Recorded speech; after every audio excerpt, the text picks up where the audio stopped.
As I live and breathe. As he lives and breathes. What's up, guys? Welcome to the pre-show here for Microsoft's E3 2017. Very excited. Are you? Yeah. Are you, though? Actually, also the fans are. If you actually went over to our Twitter and took place in the poll, it was Xbox, PlayStation, Nintendo, and Ubisoft. Which one are you most excited? And 44% of our fans said Microsoft. Really? None for Ubisoft. Oh, that's Wow. sad. 22 for Bethesda? for Sony? For Nintendo and 33 for Sony. So, but very surprising. A lot of people are behind Microsoft. They want to see what we have. They want to see the greatness that is going to be Microsoft. So I'm very excited to see that. And of course, I'm always joined with the best ponytail in the business. It's fabulous. He only does everything. I try. It's Mr. Nicholas De Jesus. How's it going, ladies and gentlemen? And I'm always joined by the host with the most, Mr. I'm Wondering himself with the Kango cap in tow. It's Mr. Peter Anderson, ladies and gentlemen. What's going on, guys? We're also joined with a guest again. Again? Returning. Guests? Only the best camera girl in the business. Miss Christine Anderson. Hey, guys. What's going on? Not too much. Very excited for Microsoft. So, if you're not familiar with how it goes with the pre-show, and you should be, because honestly, you should subscribe for great content. But that's beside the point. What we do in the pre-show is we go over our predictions that we did from, of course, our episode, which you can check out a couple of week ago. You can check that out. But we'll go over the predictions now. Me and Nick, we might add sugarcoat a little bit in. Nick decided to add one to EA, so he was able to get an extra point. So we are tied at 2 points apiece. So now we're going into Microsoft. Now, the thing with Microsoft here, guys, is I have 7 predictions. Nick has 4. I have 4 predictions. And I'm going to add another prediction because he added one to EA. So I'm going to add one to Microsoft. Because he's petty like that, ladies and gentlemen. Just pay attention. Pete's petty. If you haven't, Hashtag- you haven't picked up on that by now. Hashtag Pete's petty. My 8th prediction is Cuphead gets a release date. Cuphead gets a release date. Good luck with that one. I'm not too worried about that one, to be honest. Are you just coming up with a lot of wild predictions in the hope that something sticks? No. Nah, why would I do So something like that? let's run through it quick, so everybody knows where we stand with our predictions. If you have not seen it, we'll start with Nick. You think that Project Scorpio and HoloLens will come together? Yes. I think there will be a Halo ODST, not a Halo 6, Halo ODST. I also believe that there will be a Crackdown launched with the Scorpio. Obviously, new name to be announced. You think there's going to be a Gears 5 cinematic trailer for fall 2018? Yeah. Not going to happen, but Not yeah. gonna happen. I also think that Sea of Thieves is going to be released in August. I put a date of 15th, but Sea of Thieves gets a release date in August. Now you get a half a point if it's August, but not the 15th. I forget how you guys work it. If it gets a release date and it's in August, I get a point. If it's the 15th, that's double points. That's the game, ladies and gentlemen. Nick said, as his third prediction, Destiny 2 will run at 60 frames per second in 4K for Xbox. For Xbox You Scorpio. still feeling good about these? Yeah. Okay. I said there will also be a new IP from Microsoft that they'll bring back an IP as my 4th. Okay. Your 4th was Scorpio will be upgradable. Yes. By upgradable, we mean, what's the word I'm looking for? Modular. It'll be not like you upgrade the software. Who gives a fuck about that? It's going to be modular, where you upgrade the actual hardware to the system. My number 5 is a 1 terabyte, $400 Scorpio. That's what they're going to come out of the gate with. I also said the Tomb Raider, the rumored Tomb Raider, is going to have a trailer and or logo. Okay. And 7th, I have Bethesda. That's it, just Bethesda. Just Anything Bethesda? with Bethesda. Bethesda just being a part of the Microsoft. Yep. I don't know if you could allow that as a prediction. Do you want to hear Nick's prediction for Ubisoft? They talk about Assassin's Creed? No, Trey Parker and Matt Stone come out, but Oh. they don't do a full featured sit down. They just come out Pop and out. introduce it. Matt and Trey show up and show off South Park. Fucking obviously. And number 8, newly announced, is Cuphead gets a release date. So, I want to turn the floor to you guys, and I want to talk about Microsoft. They got a lot excuse me, they got a lot to prove this year. I mean, they don't have their Darwing Halo. Rumor is they won't have their Darwing Halo. They don't have their Darwing Gears. Mm-hmm. They're really focusing on these Crackdown, Sea of Thieves, State of Decay 2. So do you think this will have enough to push them into the echelon of, oh, we need to get an Xbox One, or we need to get Project Scorpio, whatever it's called, which I think might be the Xbox One Elite, which I think is what, with the Elite controller, Elite console. Uh-huh. Make babies with it, Nick. What do you think? Do you I think don't Xbox is going to make babies? I don't know. I mean, we'll just have to wait and see. A whole bunch of wait and see. That is. See, for me, Microsoft is like when you say to me like, give me one word for Microsoft and E3, my word would be flashy, but not like backing up the flashy. They always have a great like presentation. It's always very like, ooh, look at Microsoft. But like you said, if they're not going to have Halo, if they're not going to have Gear, they're going to have to be more than just flashy. They're not going to be able to, fall back on what's been.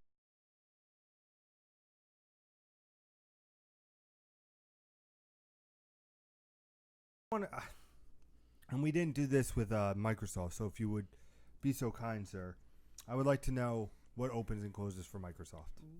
Open and closes for Microsoft. Open and closes for Microsoft. I will give you a second because I am trying to get some stuff done on Microsoft. I'm actually doing some stuff on the side. Scorpio opens. So we'll put. You want to have Project and Lens comes together as your opener? You can't just have Scorpio. Yeah. So that'll be that opens. I mean, if Scorpio opens, I believe I get a point, sir. Yes. Well, I'm going to tell you they're going to. My Scorpio prediction is the 401 terabyte, and they're going to show the fuck. Yeah. And you think that's what opens it? Yeah, 100%.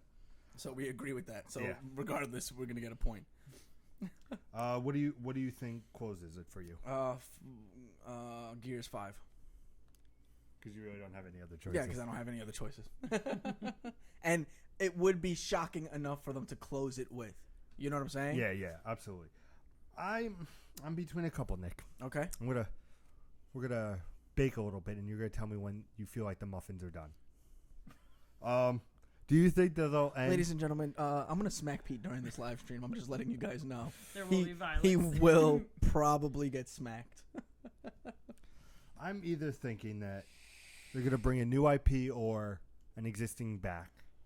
That could close it. But okay, I could see. Did you predict a new IP? Can Yeah, we ask I said him to new narrow that IP down, though? I think or it's too. brings it back. I think that's too open-ended. What, a new IP closes or a new IP? No, just in general, either a new IP or bring one back. Like, I don't know. It seems a little.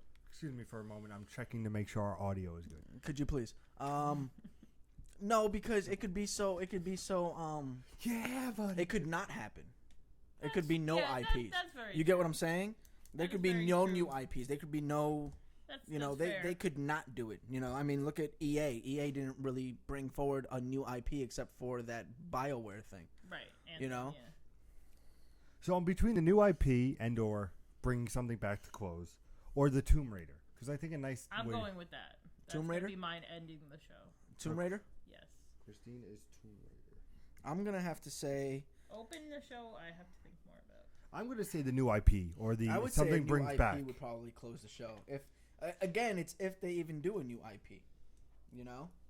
Yeah, but you would have to think they would because They need one, but yeah, when do they 100%. ever follow what they need? Exactly. That's the question. Exactly. You're acting like they do what they need to do. do. Sorry, it's in my head all day. Yeah, I think I'm gonna say new IP. Yeah, that closes it. And what would you say opens it? You can't. Wait, you gonna take one for Nick's and one for me? No, You like mine, don't you? I do like yours. Yeah, you do. Because I know what I'm talking about. This guy, you don't know. All right, We only tied on the last one. I'll so. go with a new. I'll go with new IP or bring back an old one opens. Okay.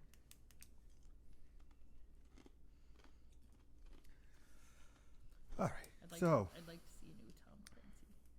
That's gonna be Ubisoft. You sure? They're gonna have Splinter Cell. I didn't make it a prediction because I don't want to jinx it, But I'm telling you, Well, you already said it. It's too late. You Fuck jinxed you. it. you jinxed it's it. been since 2013 we've seen a Splinter Cell game. Last one was, of course, Blacklist. Not the best Splinter Cell, but still, I enjoyed my time with it. It's no conviction. We're talking about Microsoft here today. I know. I'm just saying. Focus. Fun fact. for the longest time, Splinter Cell was exclusive to Microsoft. That's why I brought it up. Lincoln, always connecting. Boom, baby, boom. You didn't really blow my mind. No, I didn't. You just don't want to admit that it's blown. So if you're familiar with the show, we come to you live every Sunday show, 6 p.m. Eastern Standard Time. We also do Tuesday and Thursdays, little 10 to 15 minute games, cast, little topic things. Very fun. We do Let's Plays. We do a whole bunch of stuff. And when the E3 comes, we do all the press conferences. Remember, we're not just here for Microsoft. We're also here at midnight for you guys on the Eastern Coast. Oh, yeah. For Bethesda. Which is supposedly going to be a half an hour long, judging by the schedule. Yeah, which would be very interesting. That's going to be interesting. I could see a compact. What if they do like a Bethesda treehouse? Like not treehouse, but what if they did something like that? Would you be pissed off if they did that? We would have both never seen that shit coming. No. Number one. Not a chance. Not a chance. But I mean, if the schedule's right, then that's I think the only format that they'd be able to pull it off with. Is a treehouse, right? Like no clapping. We're just gonna continue with our show. I see if they do that. They had the little amusement park type, not leak, but they sent out the amusement park where there was a couple of things under construction. Evil Within is definitely coming. I didn't make it a prediction because it's fucking obvious. I'm not gonna say Evil Within 2 because it's obvious that it's coming out. So I'm not gonna. What's so obvious about it? Because it's gonna come out. Trust me. Okay. That's why. Is that like the South Park prediction? Yeah, it's a dumb. I don't do cheap predictions like that. I know that Evil Within 2 is coming out. Why put it as a prediction? On my Bethesda list, Evil Within 2 does not come out. Do you get minus points if it doesn't come out? No, I get a point if they don't say anything about Evil Within 2. And you will not live that shit down. So I'll say Evil Within is announced. This prediction brings in bragging rights. This prediction is all about bragging rights, ladies and gentlemen, for Bethesda. Even though we're supposed to be talking about Microsoft. Evil Within 2 does not come out. No Evil Within. You're saying no announcement for Evil Within. Not a peep of it. Not a peep about Evil Within. Absolutely wrong. You're absolutely wrong, sir. I cannot wait to prove you wrong. I'm gonna. This is a long shot, but I'm gonna laugh so loud if I'm right. I am going to I'm just. You ever see what's that 21 Jump Street, the sequel, where he finds out that the kid, yeah. 22, I love that. Where he's running around. I'm so doing that. I'm fucking getting up and I'm running. I'm gonna get in the camera. I'll probably not do that, ladies. Ladies and gentlemen, it'll be too late for that shit. Yeah, I was gonna say, good luck with that. Jen will come at you with a fucking frying pan. Are you kidding me? Like, what the? So of course we're also, like we said, covering Bethesda, covering Ubisoft, Sony, all of Nintendo. Make sure you check that out. Subscribe if you have not. Know that we have 3 guests coming next month. 3 completely new guests. Nick does not even know who these people are. 3 completely new people. Next month? Yep. And the next month, we have a Nintendo girl who's coming on the show. Really big fan of Animal Crossing. Very cool. We also have a very big online shooter. Plays Overwatch, plays all these online shooting games. He's coming on the show. And of course, one that I hold dear to my heart, who's a very big MMO Final Fantasy player. Oh, yeah? So we got a good, diverse crowd coming in. We got a Nintendo girl, we got a online shooter, and we have a massively multiplayer online Final Fantasy player. So we got a lot of good people coming in. New ideas, because, me and Nick have our conversations all the time. We're not big on the first person. Well, multiplayer I will do. I am undefeated in Tekken 7 in a ranked match. I challenge anybody to take me on in Tekken 7. I will end you. I also, if you guys didn't know or heard about it, I also platinumed last night Tekken 7. It was a very... No, they didn't hear about it because they weren't in the room with us about an hour ago. Oh, I make it known to everybody. Well, now you're making it known to everybody. So I platinumed it last night. Very challenging. Took me a couple hours. I had a couple of things left to do. But when I did it, it was so satisfying. And I had the screen where it's Steve Fox celebrating you win, and the platinum just appears. It's wonderful. Very nice. I'm going to get another platinum. I'm going to get 7 platinums by the end of E3. Just you wait. 7. What's the other platinum? I'm going to get the platinum for Game of Thrones. and I'm also gonna get the platinum for another game. I haven't decided which one I'm gonna go back to. Okay, Because those are BS. Nick, now it's a fucking addiction. Getting these platinum trophies. I need to get them. I need to be the best. So now I'm gonna get all of the platinum You trophies. gotta think of a game. I highly doubt it. Can we think of a game that's like gonna be like a fucking bitch for him to platinum and just make that a challenge? Yeah. Piss him Did off? you? I can think of a game right now. Yes, do it. Grand Theft Auto 5, platinum it. My question to you, sir, is Call of Duty, Infinite Warfare, platinum it. I could. No, you can't. No, you Why? can't. You need to do like consecutive battles where you're top ranked and shit like that. I doubt you'll be able to do it. I don't know if you know You're this. saying you're not good enough. I don't know if you know this. I'm undefeated in Tekken 7 in ranked matches. Not And the you said same. you Not did the one same match, mechanics. correct? Yeah, you did Uno one match. match. Uno Undefeated in one match. That's not undefeated. That's not undefeated. All right, that's cocky. that's a successful amateur. And that's what that is. That is not undefeated. That's not Mike Tyson. All right. Please, somebody challenge him. Undefeated. Undefeated. So yeah, we got a whole bunch of good stuff coming for Improv Gaming. But back to Microsoft at hand. Yeah, which we barely talked about. We don't- We've gotten off on. Yeah, we always go off on. We always go off on tangents. We're kind of ridiculous like that. If you didn't know, ladies and gentlemen, Improv Gaming is your primary source for ridiculousness. I like that. Unlike the television show on MTV. The real world? No. Ridiculousness. Oh. I don't watch TV.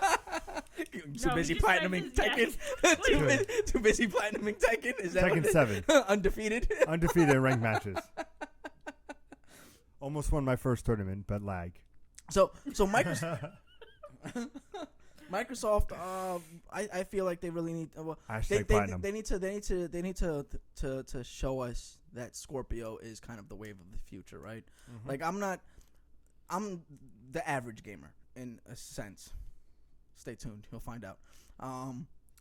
So that sounds very motivating. What the hell does that even mean? Oh, you'll see. You'll see. But I'm an average gamer in the sense. Stay tuned, you'll find out. You'll see. That sounds motivation. You'll see. And I'm not very interested in 6 teraflops and bullshit and nonsense. You know what I'm saying? Like I would prefer. He was stretching. I would prefer to see games. You know what I'm saying? Like I prefer to see gameplay. Show me what it is that you're bringing to the table in terms of an interesting story, an interesting something or another. Nintendo did that very much. That's why I have the Switch. Even though initially I was not enthused by the Switch. Yes, very true. But he changed his mind because it took 1 billion gajillion. No. I'm very interested also. I know I'm not near the mic. Sorry, Kevin. I'm not near the mic.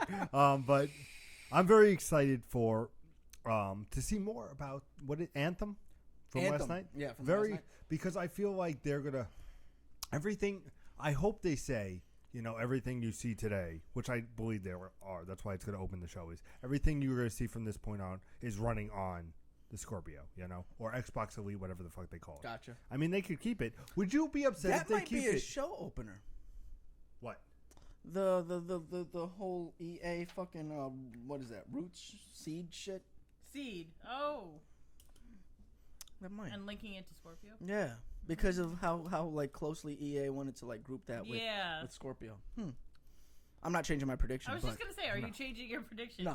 No, of course. Fucking Gears of War 5 is gonna close. But no. So would you be okay if with I get the name? Gears of War 5? I also get bragging rights. I get bragging rights. I get like It's not coming out. There's Pete, no way. Pete, go big or go home. All right, go big or I go swear home. to God, they just put a logo up. You're gonna be like, see. It's That's still, all he needs. That's all I need. You know what it's gonna be? It's gonna be Gears of War 4 DLC, and you're gonna try to claim it for Gears of War. No, 5. I said Gears of War 5. I'm sticking with Gears of War 5. So now we dial back to the question: would you be interested if they kept the name instead of Scorpio, unless they change it? I have no idea. I mean, they already have Xbox One S, right? So they can't say S. Xbox S is the same thing as fucking Wii U, so it's a phenomenal mistake to do something like that. Xbox Scorpio, they've already been going with Project Scorpio, so I can't see them doing the same thing all over again. And I feel like that trademark that they opened up is probably misdirection, because they want you to think that it's going to be something with the S. It could be something completely different. Fucking Supersize me the Xbox Nintendo One. 64 was the Dolphin 64. So they kind of kept the same name, but they didn't really, you know. So it was the Dolphin Project, and then they went to Ultra 64. They took out the Ultra, and it became Nintendo 64 to streamline it. So they didn't even fucking really do anything except keep the 64. So what would you like for a name? I have no idea. I gotta be honest with you, Pete. I wasn't interested in the PS4 Pro, and I'm not that interested in the Scorpio. Even though if it shows amazing, I don't give a shit about graphics. what about those teraflops? I don't care about flops. The only flop I care about is whenever I'm in the restroom. That was me being as polite as possible. I thought you were gonna be like the flop attached to me. Yeah, in the restroom. That's the flop. If you're a dude, you'll understand. I think they got it, Pete. Could be. Are you interested in the Scorpio? Because you don't touch your Xbox as it is. I do I do. It's there. What do you like? You touched it whenever like you have to clean the room and dust it, right? Yeah. That's when you touch it. No, Whenever he platinums games, he just looks at Xbox and goes, suck it. He goes, yeah, boy, yeah. I platinumed another game on the Sony. You're worthless. I play once Cuphead comes out, which I believe will have a release date for you. Oh, that's a tie into his prediction. You see how he did that? That is such a long shot. No, it's not. Yes, it is. Okay, let me It's explain. been delayed for like 2-3 years. So it's a long shot. If this game doesn't come out, it's a Final Fantasy thing. If this doesn't come out, I will blow my. It's insane. I mean, how can you? This is not a Final Fantasy Last Guardian situation. Yeah, you're right. They've only announced it every E3 for the past 3 years. What do you think? And I almost made this my prediction as well, but I was like, let me scapegoat it. Do you think it would be smart for Microsoft to go, hey, Cuphead, you know when it's released? Right after this press conference. Do you see that coming? If they release Cuphead, Dude, I don't even see Cuphead coming. But if I'm saying to you, if Cuphead, no. You don't see see it being like an they'll be like, oh, well, spring 2018. They'll fucking do the same shit that they've always done. I'm like, Cuphead coming out 2018 spring. Yeah, believe that one, because we've only said it every single E3 for the past 3. Do you think see if these will get a release date? That's a potential. That one has more bearing than Cuphead. What about Crackdown? Yeah, of course. It's supposed to be the release title for the Scorpio. Like my prediction. Have any of the major press conferences ever done that where they're like, you know, a really long anticipated game and they're just like, guess what? Right after the conference. Well, they did that with Fallout 4. They did that with the app for Fallout 4, and then they announced that the game was coming out that holiday season, and it did. But that's Bethesda, and Bethesda kind of knows what they're doing. To be fair, last year with Inside, great game if you have not played it. When I played it on my Xbox One. 2 weeks. That's the last game you played on your Xbox One. It was, wasn't it? That's the last game. Big back. That's the last game you played. Yes, it is. Gears of War. Gears of War 5? 4. 4? No, but that came out. They basically made an announcement. It's like, hey, Inside's coming out in 2 weeks. Yeah, no. But there's been I other think that's stuff. a great idea. Yeah. So I could see it with so much shit happening with Cuphead. I don't see it any differently. Hold on. Yeah, that's fun. What do you? There is no sound, and it's a frozen screen on my end. Is it really? Yeah.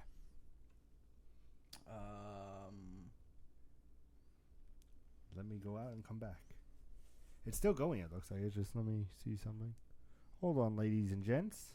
I was playing with settings, so sound might have dropped out. Fun. I mean, I can see our sound going up and down over here. Yeah? Yep. So, I know it's registering the sound. Hello. Do do do do. Do do do do do. All right, we good. Yeah? So you just made us panic for no reason. Yeah, good job, Pete. Thanks so much for that. And you get stuck with him tomorrow. Yeah. For just an hour. Good luck, ladies and gentlemen. That's for about an hour. That's for about if it's 45 up and minutes running. or so. If it's up and running. If it's up and running by the time I get here.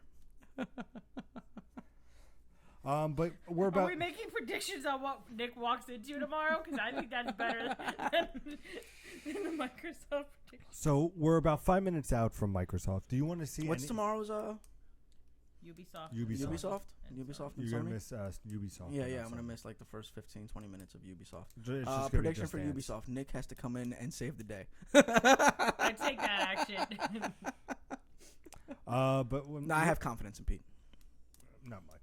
Not much, but enough. I like how he said that without bursting into laughter. He actually said the words, "I trust." Well, I've learned very easily, and I think Pete can agree. In our business, on our second jobs, we've learned to laugh on the inside. Yes. God knows we have to. 5 minutes away from the press conference. I'm very. We've said this on the show before. Nintendo, honestly, is what I'm anticipating. But Microsoft, I feel like, could set the tone for E3 now.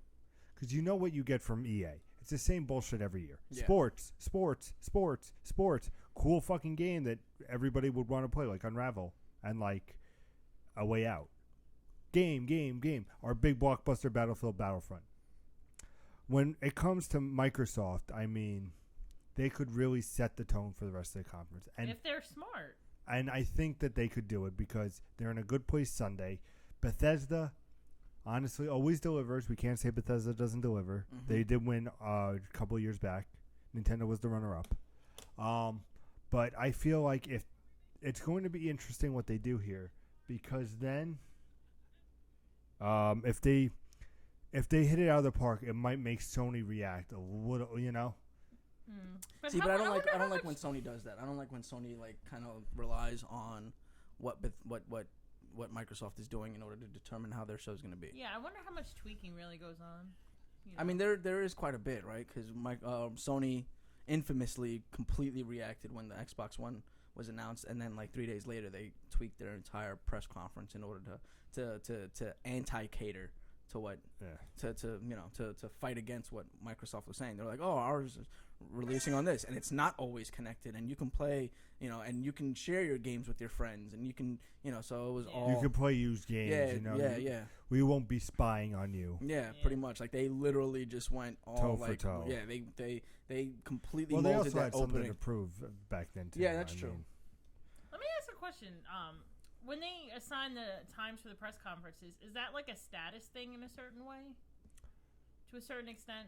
no, because Sony's usually always at 6 p.m. Eastern Pacific I'm saying time. Bethesda being bumped back. Is that a good thing for them or a bad thing? I don't think it really matters. Everybody's focus is on E3 this week. Yeah, So So no people matter will what- show up no Yeah. matter People, what. yeah, I don't think they. I feel like Bethesda's the one that's probably going to be like, oh, we're going to bump ourselves back because we need some more time to kind of prepare our conference. Yeah.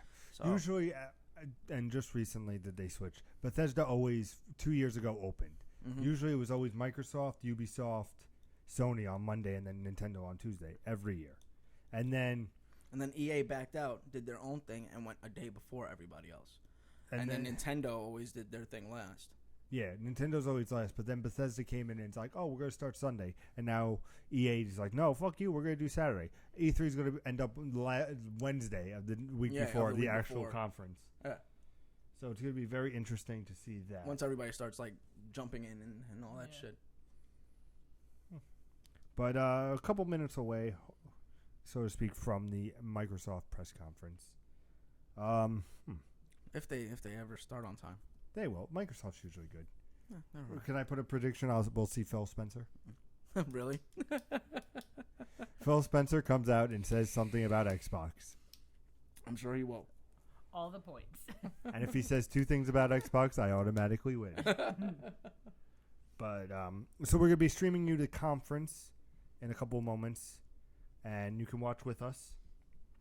And then afterwards, you come right back, and we're going to discuss everything you saw from the press conference in our post show. About 30 minutes to 40 minutes long. It could be very good press conference, very good post show. And then later at 11:30 p.m. Eastern Standard Time, or 8:30 Pacific Time if you're watching on the West Coast, we'll be doing our pre-show for Bethesda. Then we'll be streaming Bethesda at 9 p.m. Western Time or midnight Eastern Time. Go over for that and then do a post show as well. And then we will be back, or I'll be back originally for Ubisoft tomorrow at 3:30. Nick will come in around 4:15. ish. Ish. And then we'll watch the conference all together. And then from there, we have our post show for Ubisoft. And then you, the best camera girl in the business, will be back for Sony. Yes, I would not miss Sony. Sony's at 9 p.m. Eastern Standard Time or 6 Western Time. And pre-show So at then 8:30. Watch the conference with you. Then do a post-show. And then Tuesday, of course, 11:30 Eastern Time or 8:30 Pacific Time. You have Nintendo, where I will be your sole Nintendo man. And me and you are going to get very intimate, guys. Very intimate. I'm sure that'll be fun. And it will just be me talking to you with nobody else. Nobody else. Very good, big test for me. But then again, I could talk to anybody and pretend to have conversations. Yeah. I might even talk to the audience. Be like, yeah, really? You think that? So do I. So we should, It should be starting up soon. should be starting in the next couple of moments. I got to get my page of notes ready. I took 2 pages of EA. Usually Microsoft's about 2.5 pages. So very excited for that. So we're going to go Microsoft.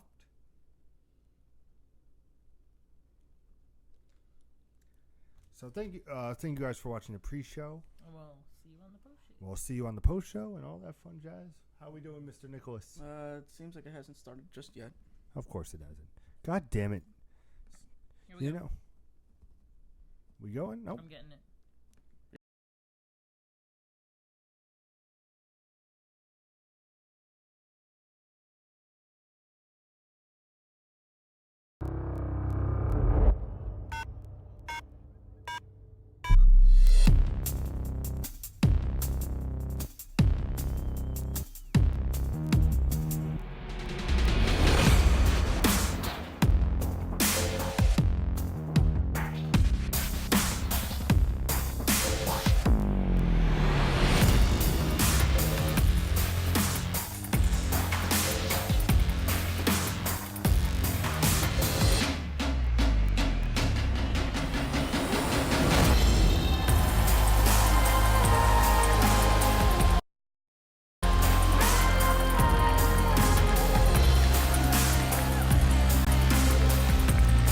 This is the 2017 Xbox E3 briefing.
ladies and gentlemen, the head of Xbox, Phil Spencer.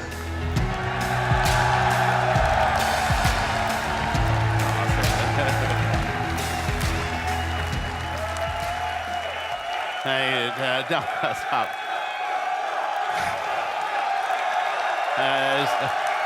Okay. Good afternoon. To those of you with us here in person, watching on this incredible 4K screen, to the millions watching us around the world or TV or online, and to those of you watching and interacting on Mixer, on behalf of everyone on Team Xbox, welcome to E3 2017.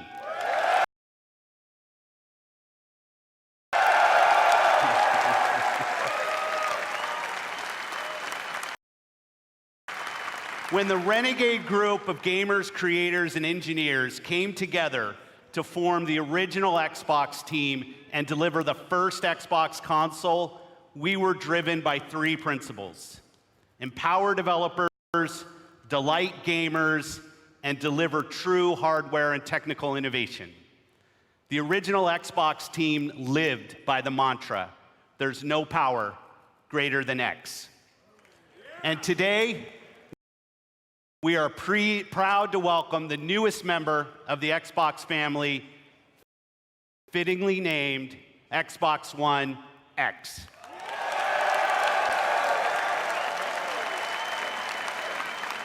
Xbox One X, the most powerful console ever made, sets a new quality standard for gamers and game creators. Starting on November 7th, Xbox One X joins the Xbox One and the Xbox One S when it launches worldwide.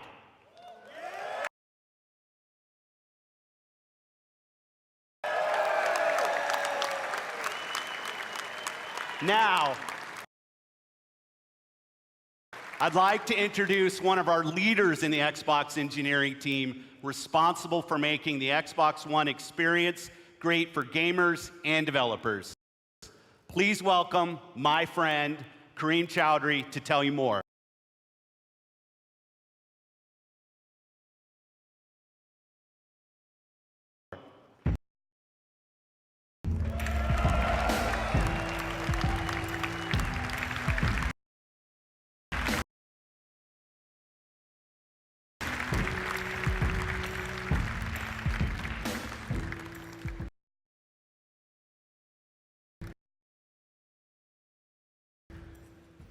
Thanks, Phil. It's an honor to be here at E3 and represent 3 years of engineering the team has done to bring you Xbox One X. From the beginning, our focus on game creators and you, the gamer, gave us 3 big goals we needed to hit: power, compatibility, and craftsmanship. Let's talk power, which starts with the specs. 6 teraflop GPU clocked at 1.172 gigahertz. 12 gigabytes of GDDR5 memory, and 326 gigabytes per second of memory bandwidth.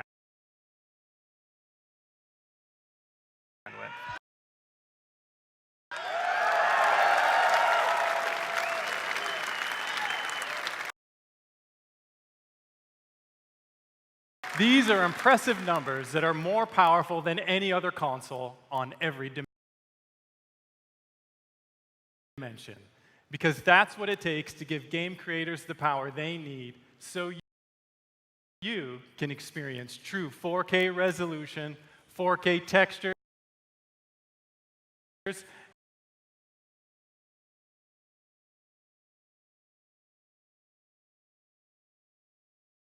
and 4K assets in your living room.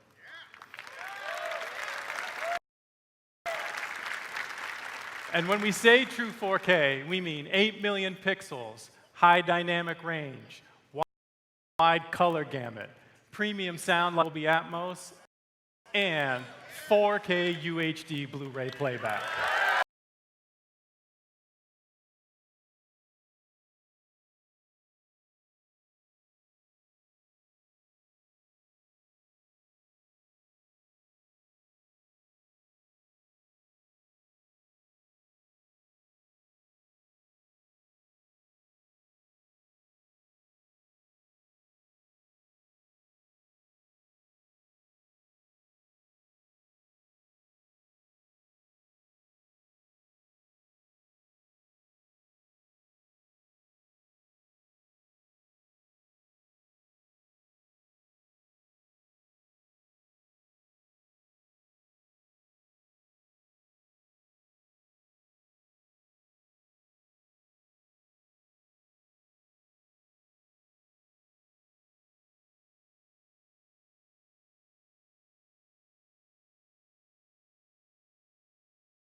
In the automotive world, supercars are debuted at international auto shows: Frankfurt, Paris, Detroit. But through your passion for racing on Xbox and PC, Forza has become the premier partner to the automotive industry. So today, for the first time in history, a flagship supercar is making its world debut here at E3 in front of you.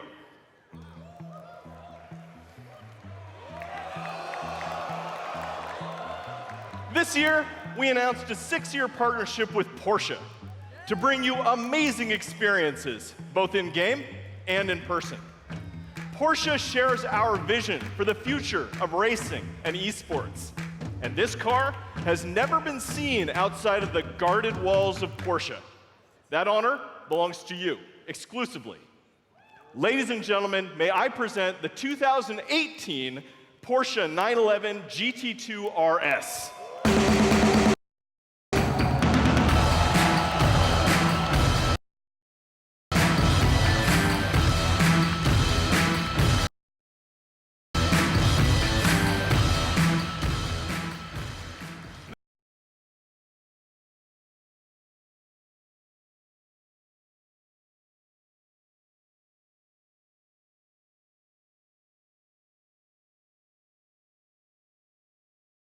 This is not only the most aggressive expression of Porsche's legendary design, it features the most powerful road-going 911 engine ever made.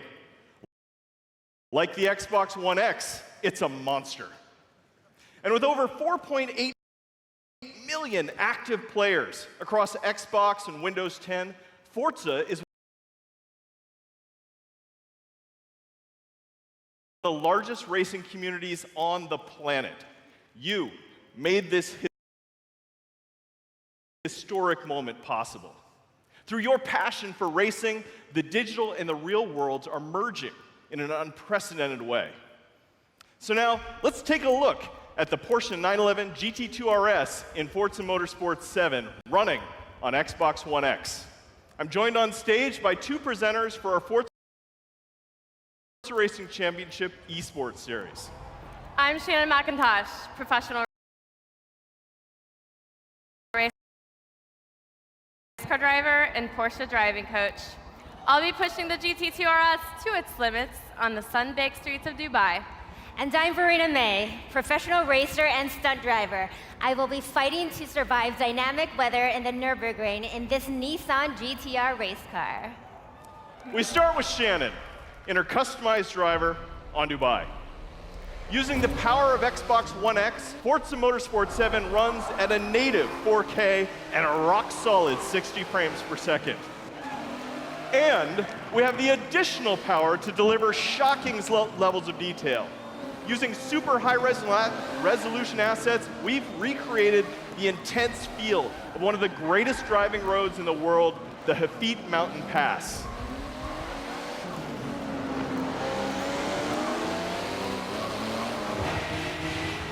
But in Forza Motorsport 7, we've reimagined the entire racing experience on all devices.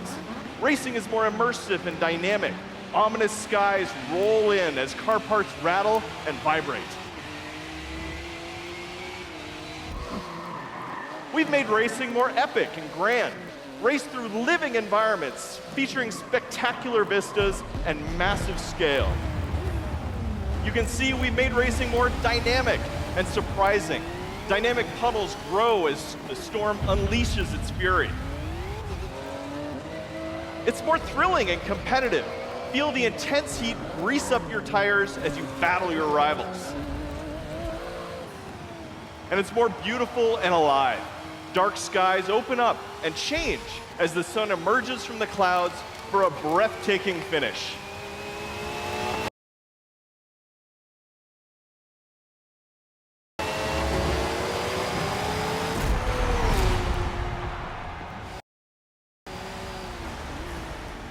Racing is reborn in Forza. Whether running on the Xbox One family of consoles or Windows 10 PCs, Forza Motorsport 7 is the most technically advanced and comprehensive racing games ever made. With more than 700 cars, it features the largest collection of Lamborghinis, Ferraris, and Porsches ever assembled. Today, you are the first people to see the 2018 Porsche 911 GT2 RS. And this week at E3, like me, you can be the first to drive it. So come experience the most powerful road-going 911 ever made on the Xbox One X, the most powerful console ever made in Forza Motorsport 7. Thank you.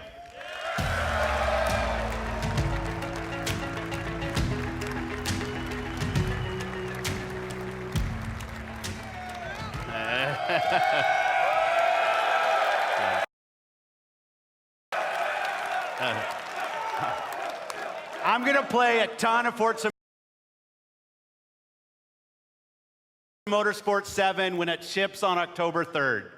And when Xbox One X launches, we will all get to experience Forza Motorsport 7 in true 4K at 60 frames per second.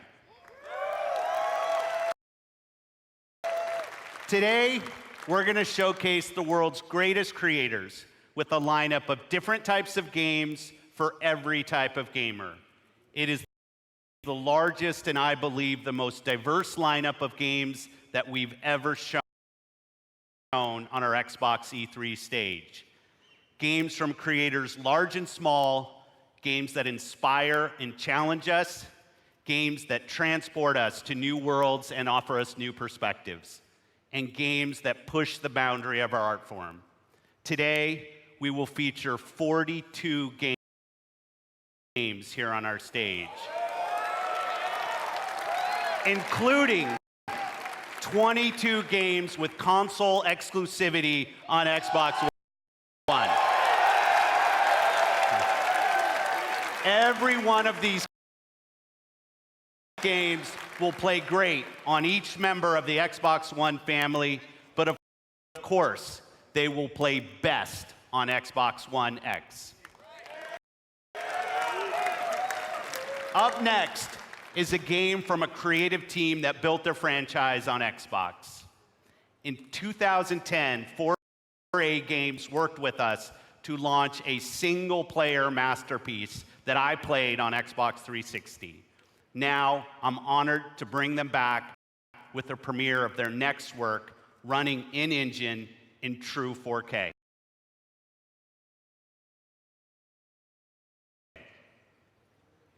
World premiere.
are the first.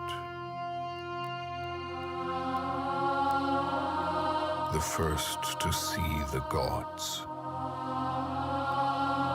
The first to tame their beasts. The first to guard the soul from evil.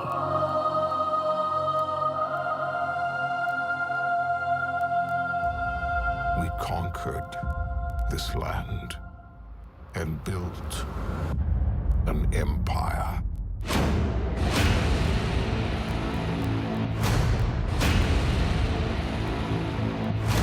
But there are whispers on the wind.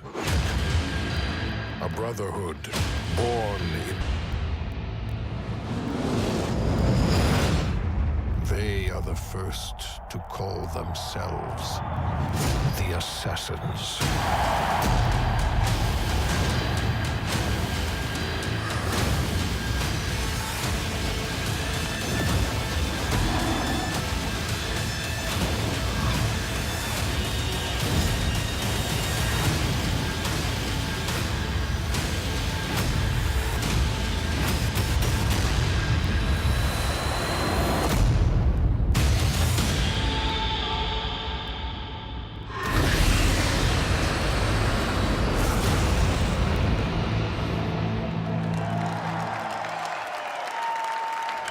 Please welcome, from Ubisoft, Creative Director Jean Gadon.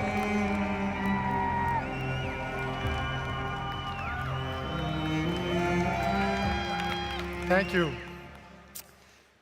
Ancient Egypt is the birthplace of modern civilization. And it is also the birthplace of the Assassin's Brotherhood. Assassin's Creed Origins is taking you to the perfect setting for an epic gaming adventure. Egypt, 3,000 years of history and mystery at the tip of your fingers. Assassin's Creed Origins is also the story of one man, Bayek. Bayek is the last Magi, the protector of his community, an Egyptian sheriff, if you like. And his struggle against the dark forces that corrupt ancient Egypt will lead to the foundation of the Assassin's Brotherhood. But recreating ancient Egypt, going back so far in time, pushed us to rethink and expand our gameplay mechanics. We added many RPG elements to a huge systemic world, more detailed and alive than ever before. So today, we are very proud to show you what the game looks like on Xbox One X running in 4K. And now, just for you, Bayek is coming back to Siwa, his hometown, to kill the fake oracle, Medunamun. World premiere.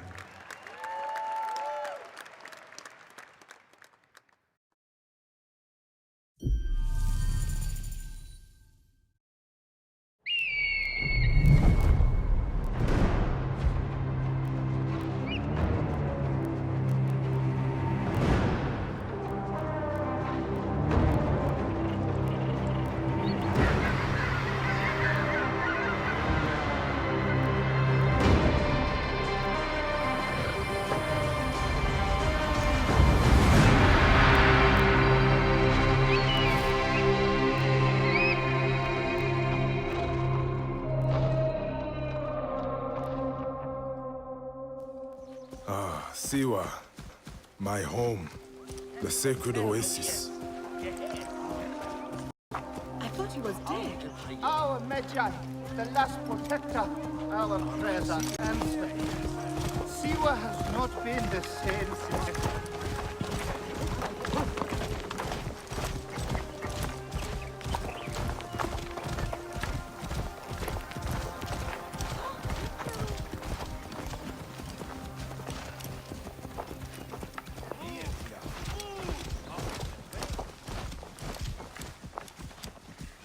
Be my eyes, Senu.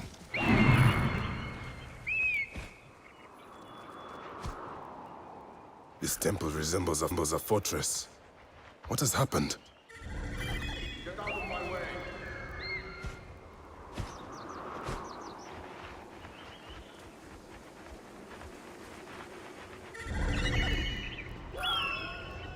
There you are, Medunamon. The next masked one on my list.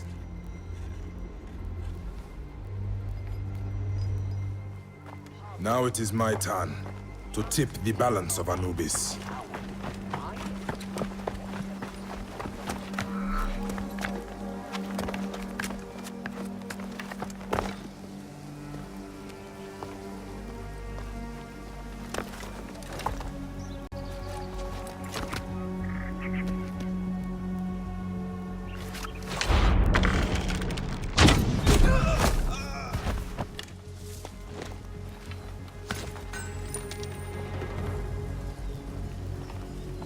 People understand.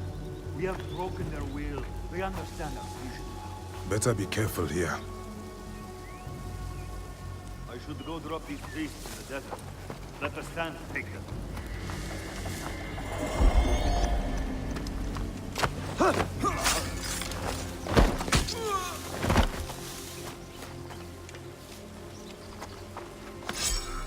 A fine bow.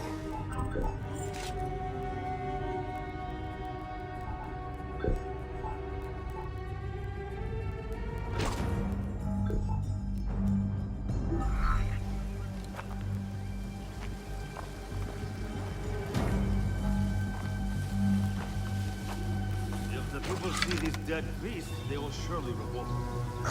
It is too dangerous. We'll pass for now.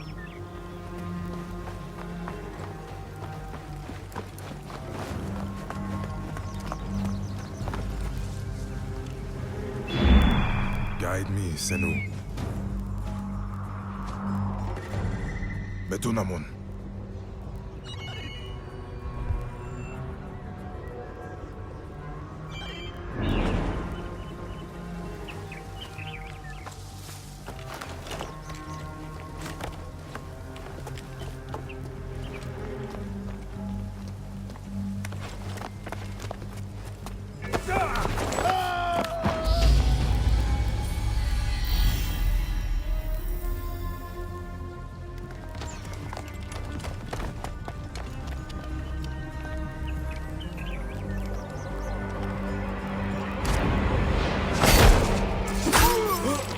You will die, Medunamon.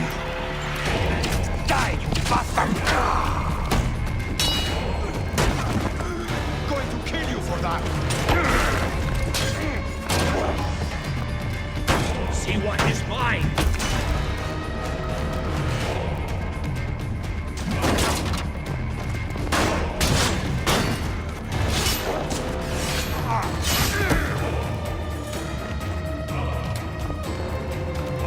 Finally.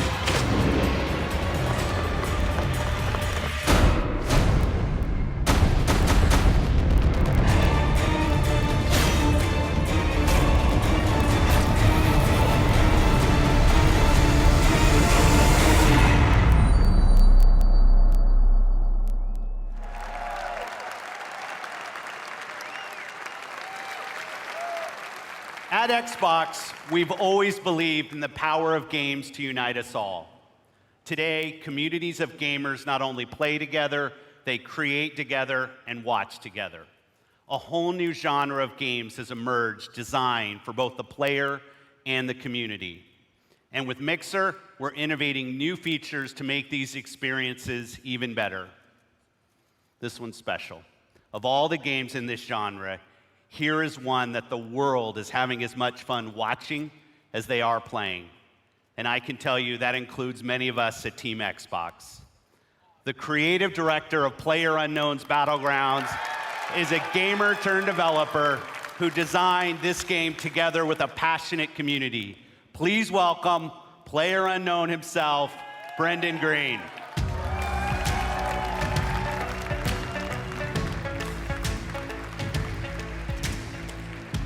Thanks, Phil. Good afternoon, everyone. PlayerUnknown's Battlegrounds is a multiplayer battle royale where you must fight against 100 other players to be the last one standing. Our team's focus is to bring the most complete battle royale experience ever to console and deliver a great experience across all Xbox One devices. Our development is truly community-driven, and we owe much of our success to everyone who's given us feedback over the past year. With over 3 million PC players to date, we can't wait to bring PlayerUnknown's Battlegrounds exclusively to Xbox One later this year, with an update for Xbox One X enhancements shipping with the final version. See you on the Battlegrounds, everyone. Exclusive.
Exclusive.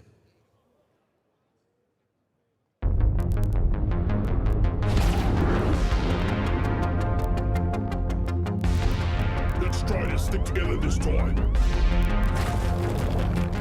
By the apocalypse, no heroics.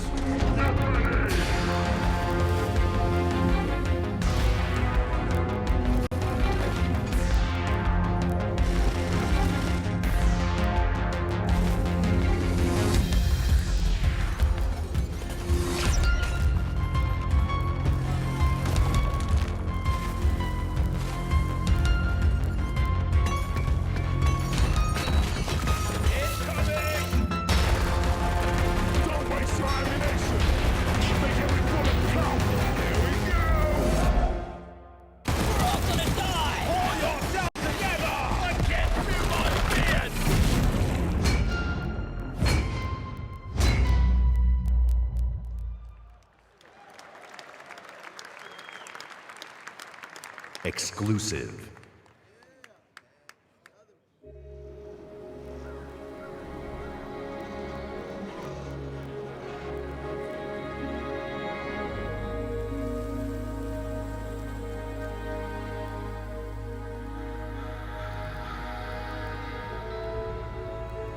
What would you do if the world you knew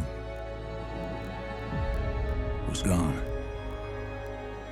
All the comforts, the simple pleasures you took for granted. How would you protect yourself and the ones you love when the protectors can't even save themselves?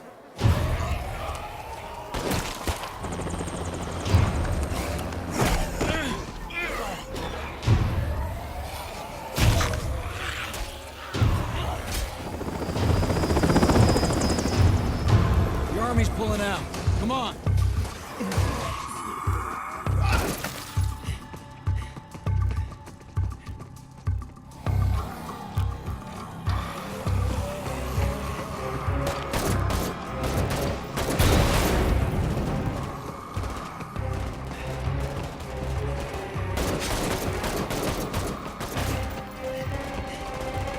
Last truck. Get in.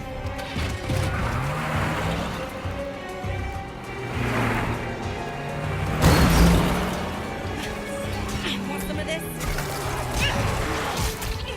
How about you?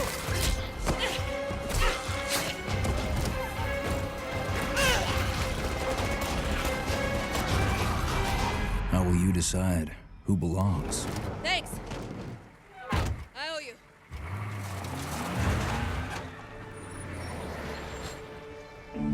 How will you choose a place to call home?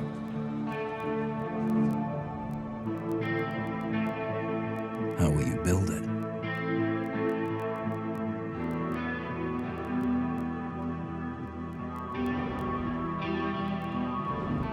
Work together to defend it from the terror just outside the walls.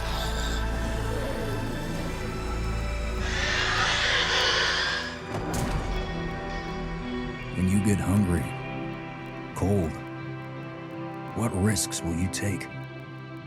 What mistakes will you make? When the only family you've got is about to tear itself apart, will you end a life? Wait. Or save it? Please. This is our only one, but we need everybody we've got.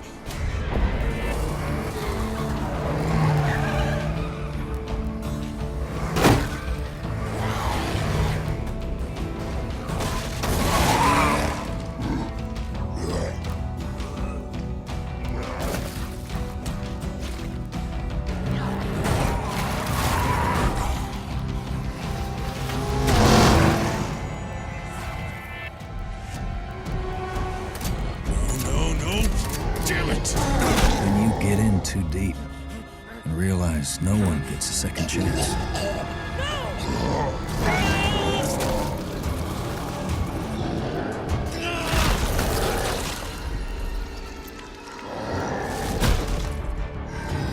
How will you find the strength to carry on?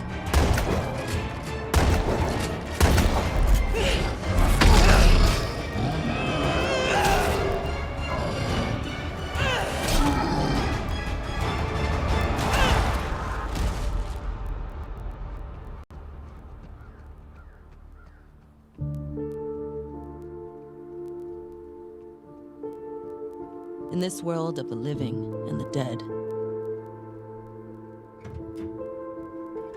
how will you survive?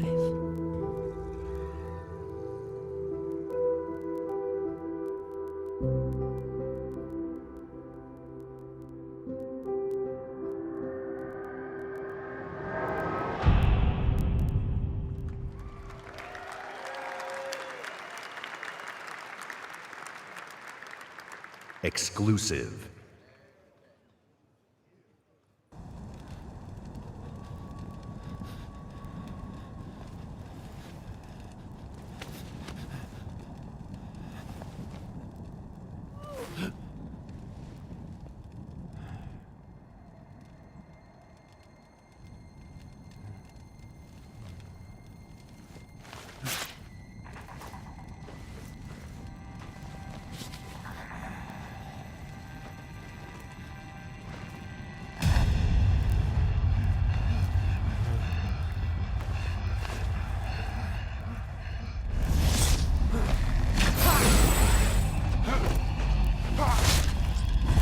Players remaining.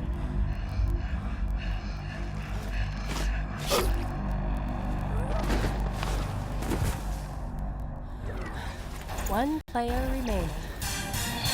And what a play from the wounded warrior. She was caught in a trap, but she used superior tactics to get herself out of there. She's going to take the win. Let's move on to the next arena. Here we're following Bloody Marrow. There's only 2 players left in this particular map. Those tracks are leading up, but that tree is going to give them direct information.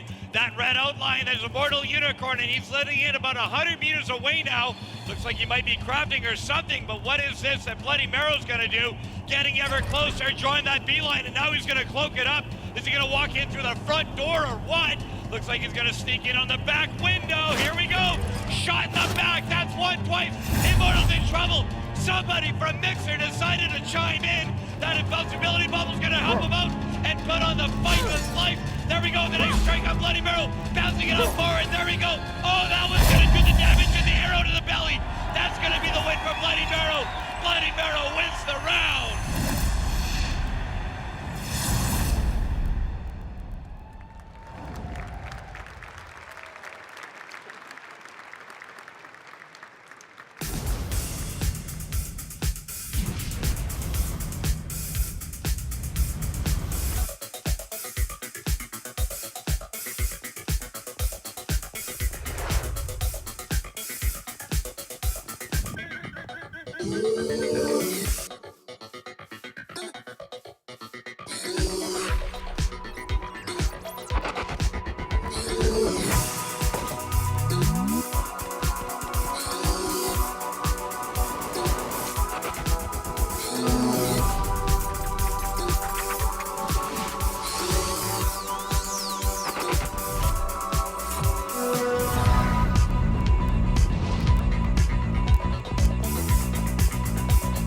Please welcome, from Mojang, Brand Director Lydia Winters.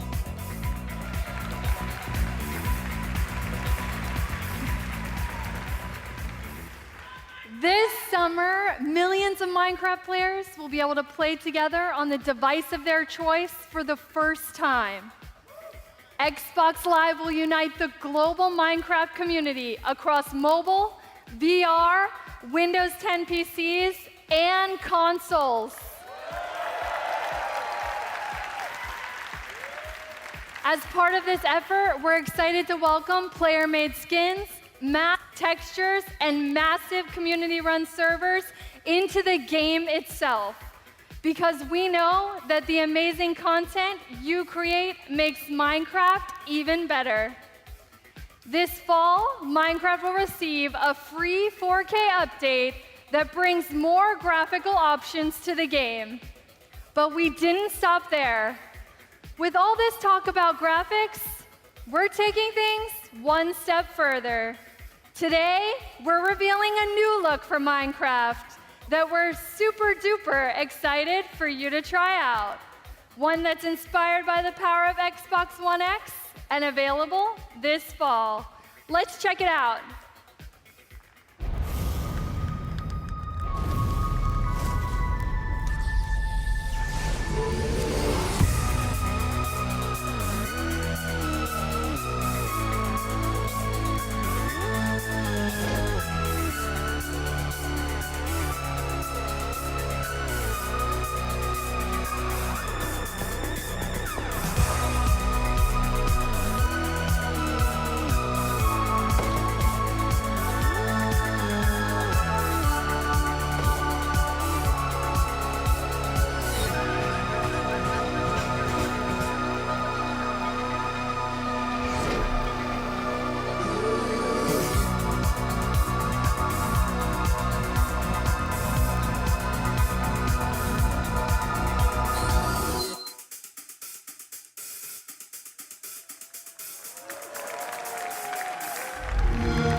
Minecraft in 4K. When the Minecraft team showed me the first version of the game in 4K, I was blown away. Mojang is a great example of a studio that started something new and different that led to a global phenomenon.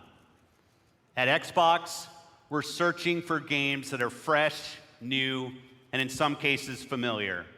That means ensuring that the biggest third-party franchises you want to play are there for you on Xbox One. Of course, you'll find these great games in the Xbox Store available for pre-order today. But bringing the biggest blockbuster franchise is just one part of the job. Delivering broad, diverse, and new games to Xbox means searching to find unique games from creators around the world that will surprise and delight. To me, these next few games do just that, starting with a game I got to play on a recent trip to Japan. It's hilarious, a little crazy, and a whole lot of fun. Let's take a look at it. World premiere.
Exclusive.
Exclusive.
Exclusive.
We've scoured the globe meeting with creative artists and development teams, and I'm often surprised and humbled by their work.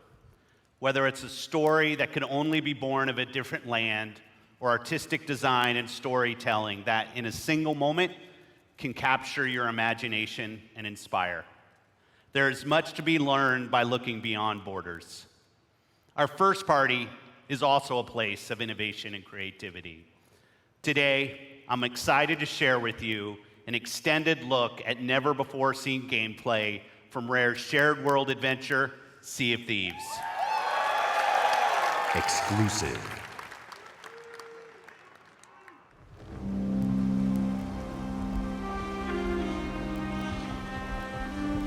Ah, the joy of a new voyage far across the Sea of Thieves.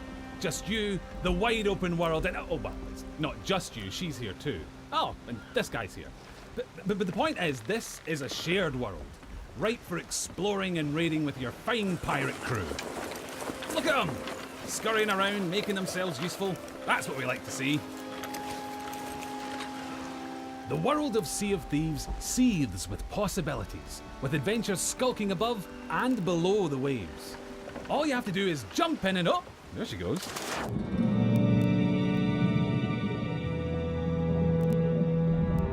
Few things tempt a pirate like the siren song of a lootable shipwreck. Careful though, there could be anything down there. Literally, there could be anything. We haven't finished designing it yet. Joking, that was a joke. Ah, sunken treasure. It's like a pirate performance bonus.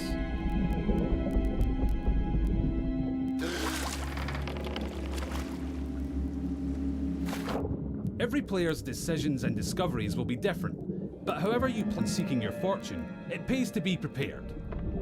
For gigantic lumps of iron, these are surprisingly portable. Amazing workmanship. Anyway, better get them back on board while the coast is clear. There's really no sense in pushing your luck down here.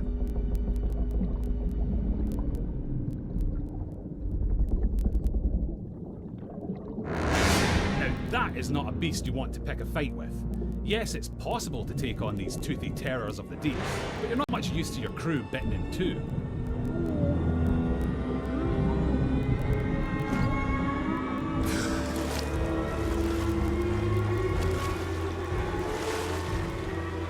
Sometimes a tactical retreat is perfectly acceptable, in the spirit of that legendary pirate captain, Pathetic Dave.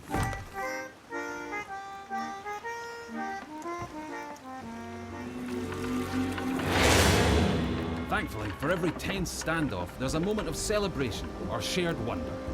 But for now, stow your hard-earned loot and enjoy the voyage. On Devil's Ridge beneath the sands, the gold lies hidden from thieving hands.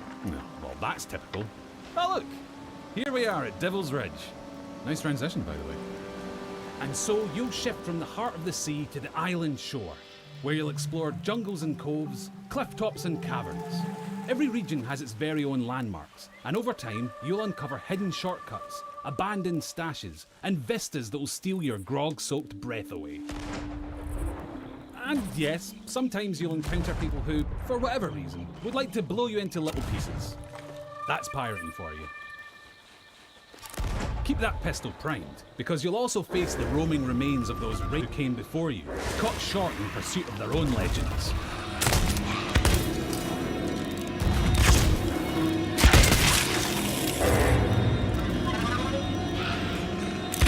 An afterlife of fighting and troublemaking until all your bits fall off. It's what they would have wanted. Now, make sure your crewmates all have a part to play. Yep, that works. And look, he brought the riddle map. Seek the cursed boar shrine where there is no sky. It lies in wait for a light held high. Right, well that's got to be around here somewhere. But if you've got a bad feeling, you can always leave someone on board to brace the ship for a speedy getaway. Decisions. Ah, looks like they've sniffed out that place where there is no sky. Time to pool your resources as you plunge into the unknown. It would be easy to come a cropper in these claustrophobic caves. You don't want to wander off track. Unless, of course, you're streaming, and you'll have loads of people in the chat telling you what to do anyway.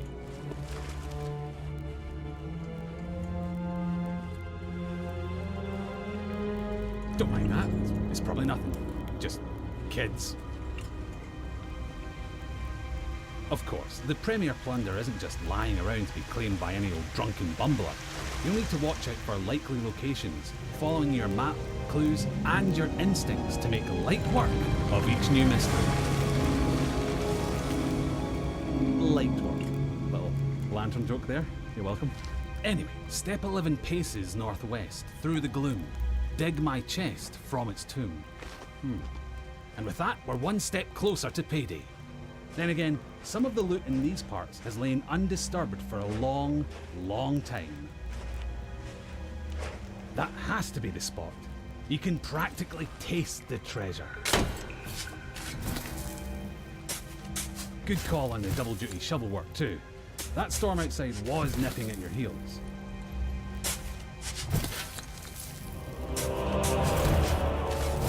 Ah, very nice. Of course, the trouble with treasure, as a rule, is that the owners really like to hang on to it. If you've got your hands full, it's up to your crew to watch your back.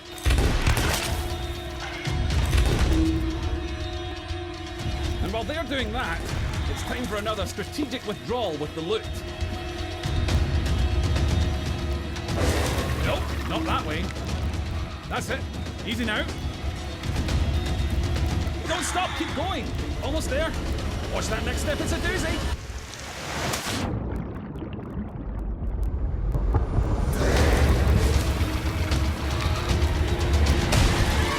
Now that's a rescue.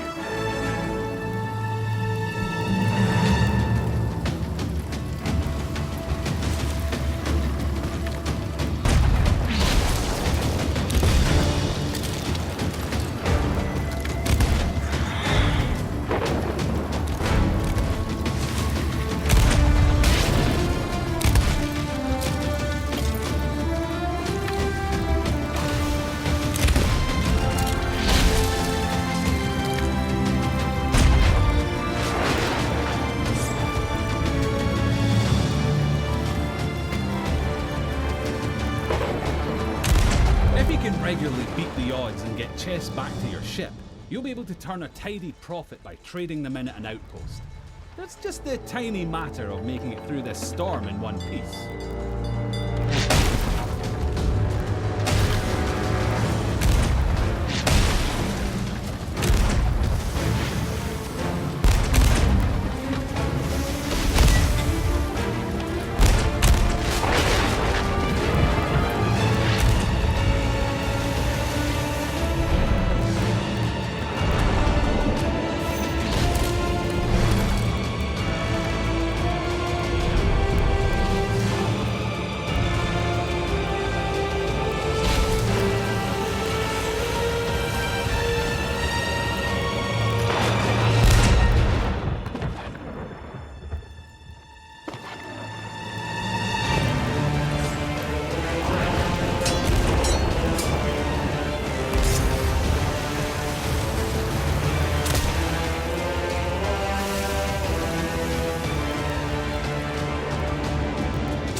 Sea of Thieves, and you can live yours however you want. So rally your crew. Swear your oaths and set sail for riches and infamy. Become a pirate of legend. Just try not to be this one.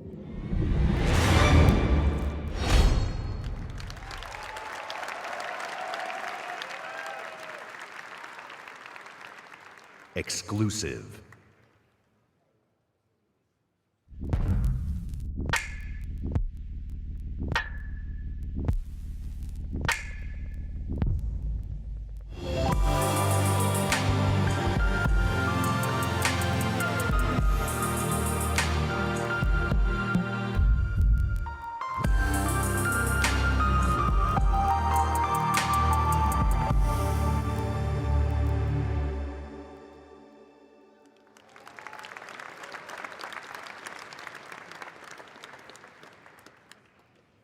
Exclusive.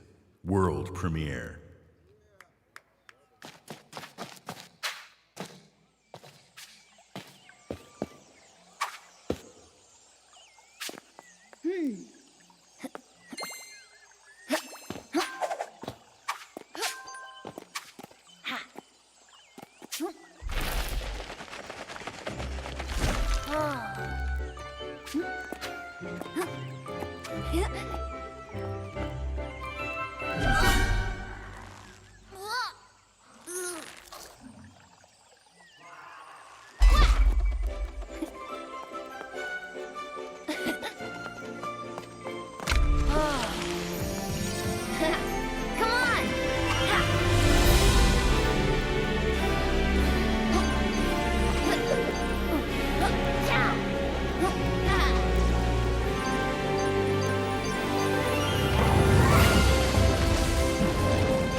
Exclusive.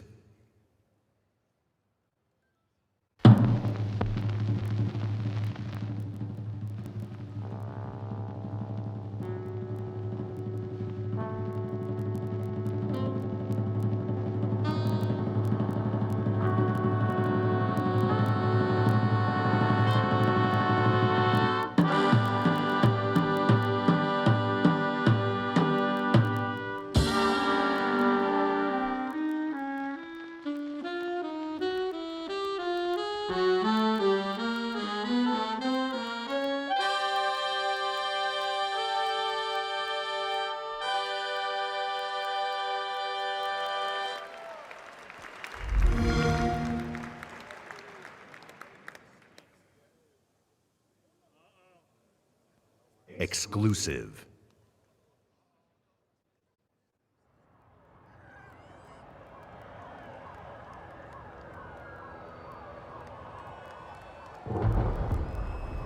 Motherfucker. They killed the power around the world. We're gonna light it back up because this is far from over. In fact, it's only just begun. That's why we brought in you. You got the talent. Now you need the tech. Big things do far! Today, you throw grenades. Boom! Tomorrow, you'll be throwing cars. Forget dropping bombs. You're dropping buildings. Now it's time to get to work. Time to step up your boom. It's go time! Oh yeah! Welcome to the agency!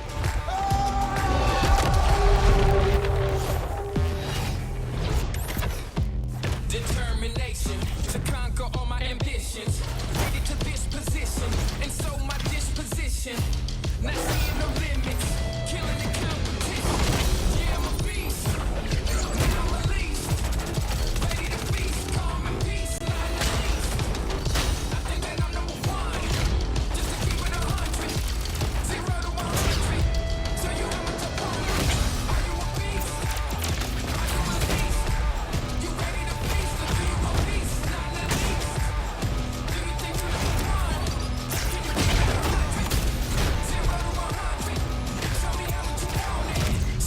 never have trouble. That's why they don't know what the struggle is. I don't pay the cost, and they know the boss. Analyze my losses, now I'm taking off. I'm a beast, now I'm released. Ready to feast, I'm beast, released. I think that I'm on one, just to keep it 100. 0 to 100, so you have a opponent. Are you a beast? Are you released? You ready to feast, or do you a beast? Not the least. Do you think you're number one? Can you keep it 100? Are you a beast?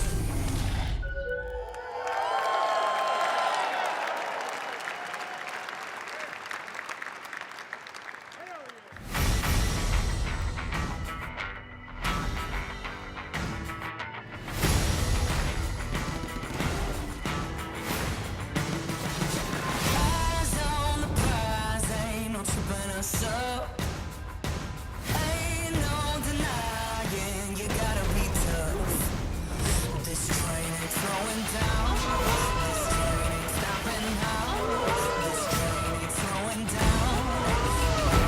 We got it all.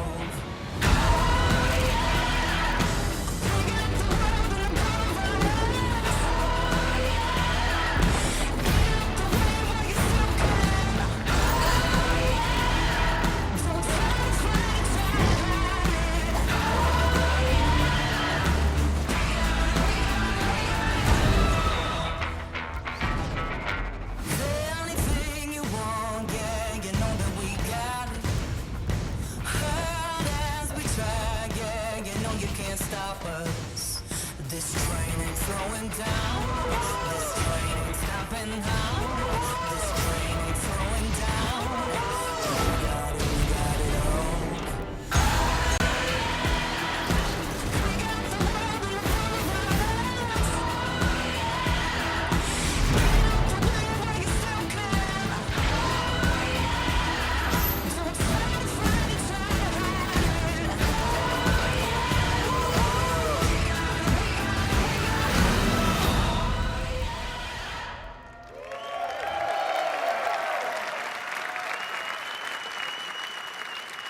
At Xbox, it's not just about finding creative artists.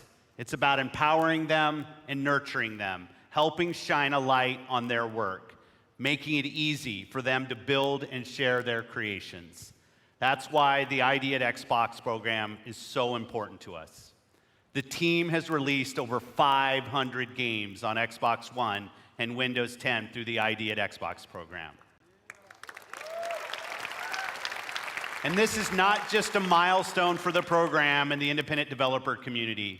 It's a milestone for everyone who loves great games. I hope you're reminded today why it's so great to be a gamer on Xbox. Action, adventure, story, skill, surprise. These next few games bring it all together. Let's start with a game whose stylistic approach alone makes it something very special. Exclusive.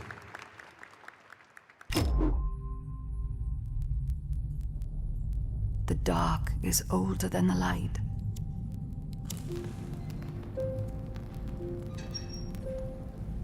At last a day dawned, and we rose with this first light.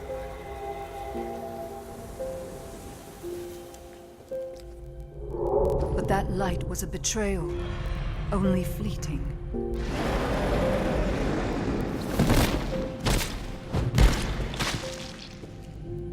In its wake, the night returned to claim us. After lifetimes, the light grows again, faint and vulnerable.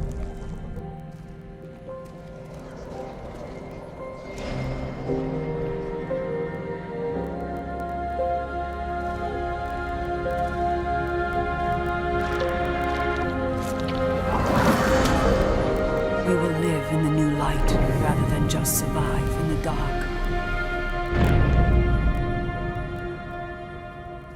This rebirth will end our wandering.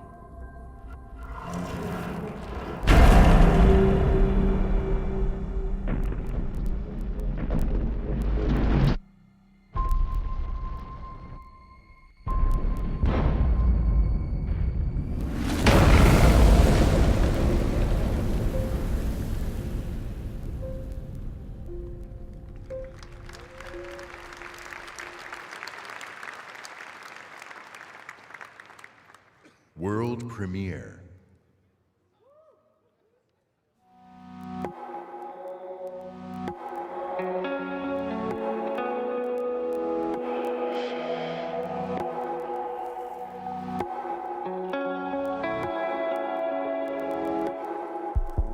Follow me home, pretend you found somebody to mend you. I feel numb. I feel numb in this kingdom. I feel numb. I feel numb in this kingdom.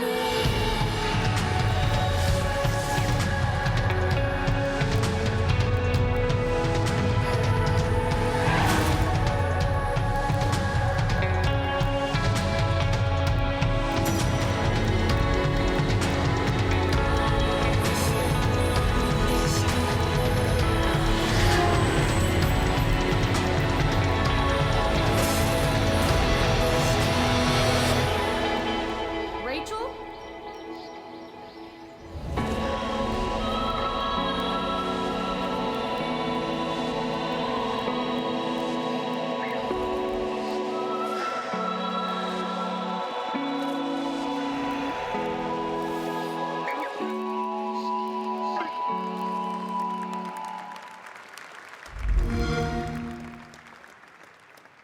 Please welcome, from Monolith Productions, Vice President of Creative, Michael DePlatter.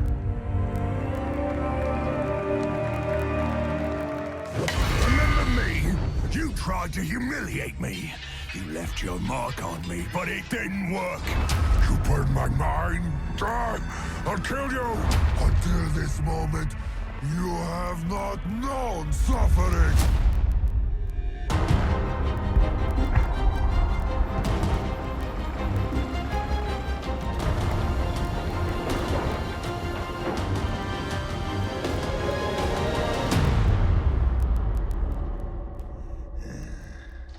I've had enough of your mouth, Bruise.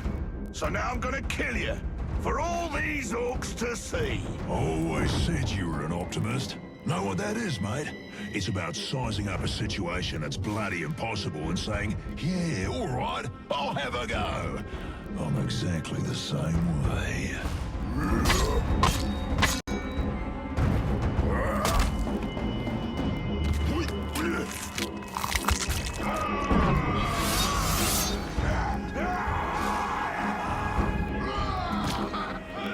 I like him.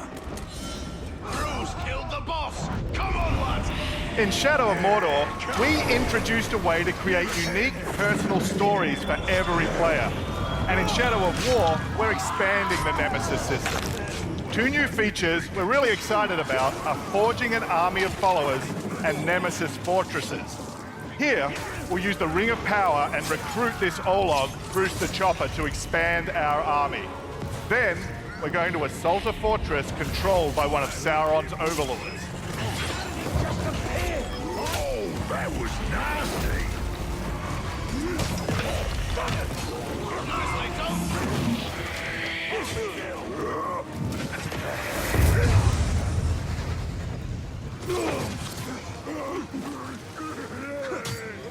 Oi! Reckon you're going to skewer me. That little sword's good for a tickle, maybe. But you're gonna need more than that to take me down. Nice one, Ranger.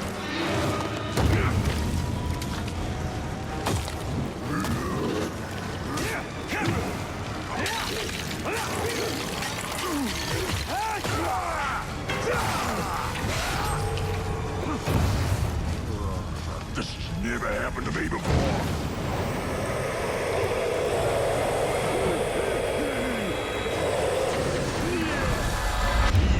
Serve the bright lord now.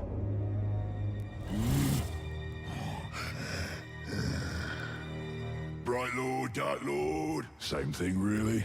End result's me ripping spines out, which I like to do anyway, so either way's a win. A fine addition to our army. Name's Bruce. From here on out, I will be your shadow. No one gets to you without my say-so. Don't worry about my enemies. They will all follow eventually.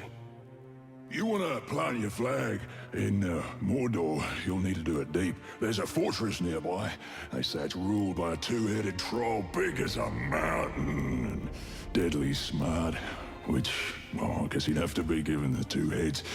You take him down, you'll send a message to Sauron and get yourself some nice new digs as part of the bargain.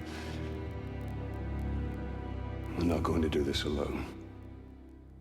Gather your troops. Will do. Oh, just make sure you let me pop his heads off, won't ya?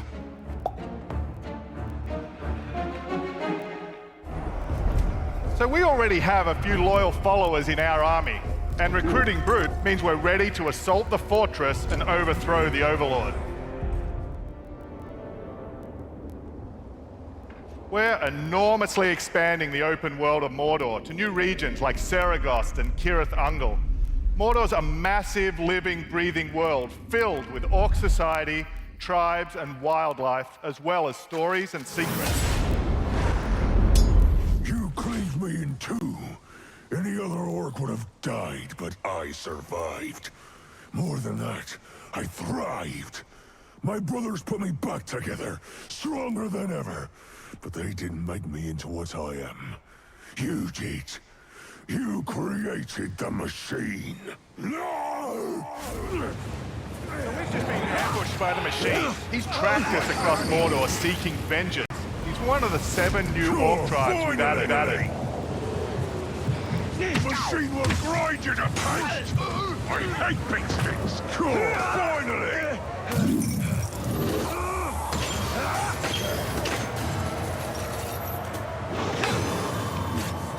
You dishonor the Styrians!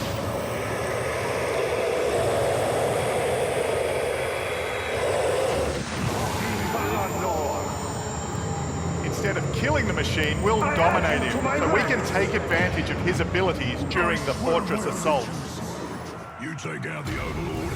But before we charge headfirst into battle, we should plan our attack and select our followers.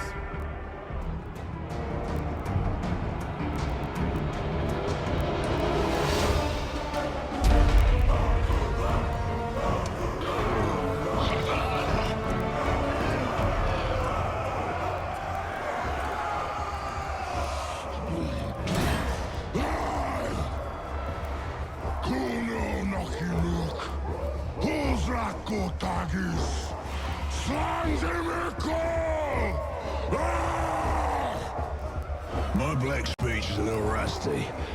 Actually, I don't know a single word, which is a pain in the ass, but to hazard a guess, he said you're all gonna die horribly. Yeah, my kind of black. Well, I will handle the Overlord. You focus on the defenders. Define focus.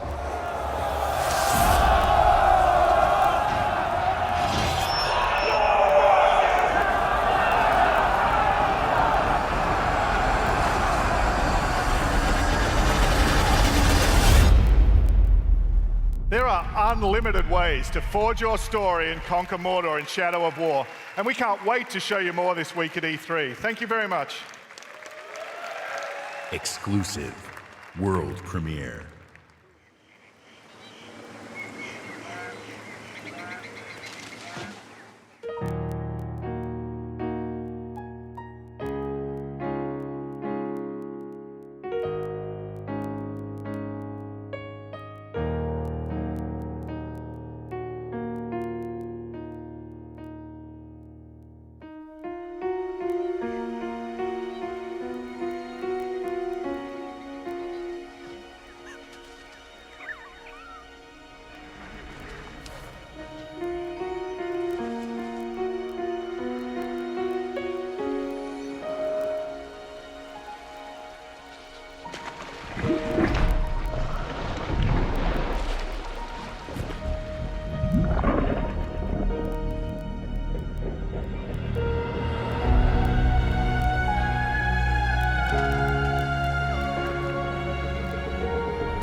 Ori affirms my belief in the beauty, artistry, and heart within the art of gaming. We believe that games, like books, movies, and music, should be celebrated and enjoyed by countless generations. We're passionate about preserving and celebrating the games you own, the classics of the past, and the genres you love to play. That's why 2 years ago, we launched the Xbox Backward Compatibility Program to bring Xbox 360 games to your Xbox One. And we've seen tremendous growth in the program. Today, our library of games stands at 385 titles, and over half of Xbox One gamers have played a backward compatible game. But I've heard your feedback and you want more. Today, I'm pleased to announce an exciting expansion to the program.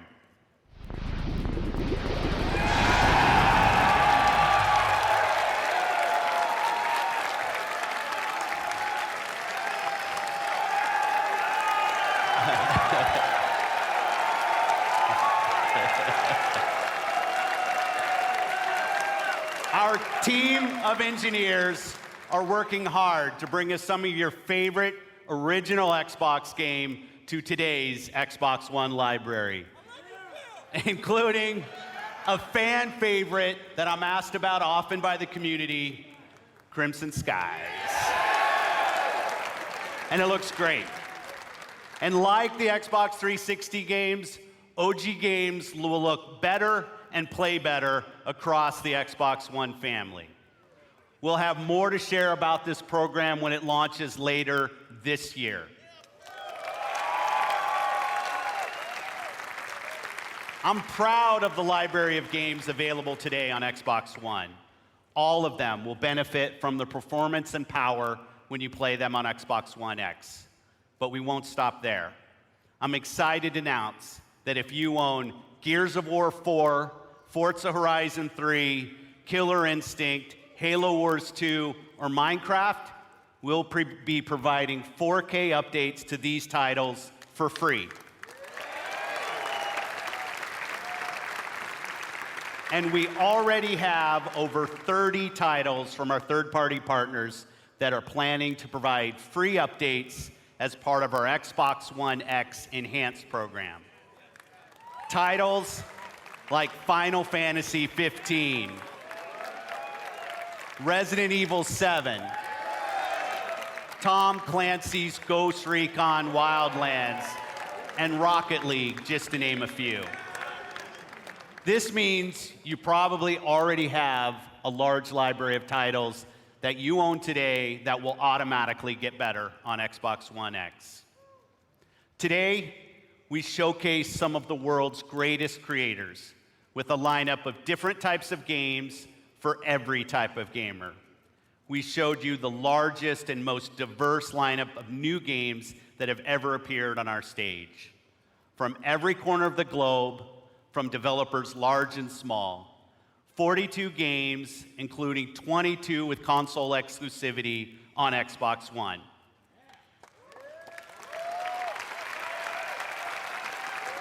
And you're also going to be able to play all of the biggest cross-platform blockbusters on Xbox One. And every game will play great across the Xbox One family, and on Xbox One X runs every single game you've seen even better. So if you haven't joined the Xbox One family, now's the time. This week, you'll find Xbox One S available in the US for $249. And on November 7th, we'll begin worldwide rollout of Xbox One X, the world's most powerful console, at $499. Be the first to experience unrivaled power and performance on the Xbox One. We close today's show by looking to the future with a really great partner. They've been with us from the earliest days of Project Scorpio, and they're building an incredible game that takes advantage of the power and performance of the Xbox One family and the new Xbox One X. Please welcome Patrick Sutherland, Executive Vice President, EA Worldwide Studios.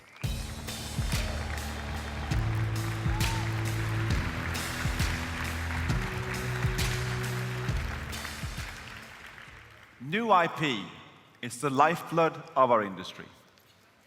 It's also risky. At EA, we have teams dreaming up a lot of projects, and only the greatest will make it their way to you. And that's okay. It's all a part of the creative process. And it's worth it, because when you find something special, there's no better feeling as a developer than introducing players to a brand new world.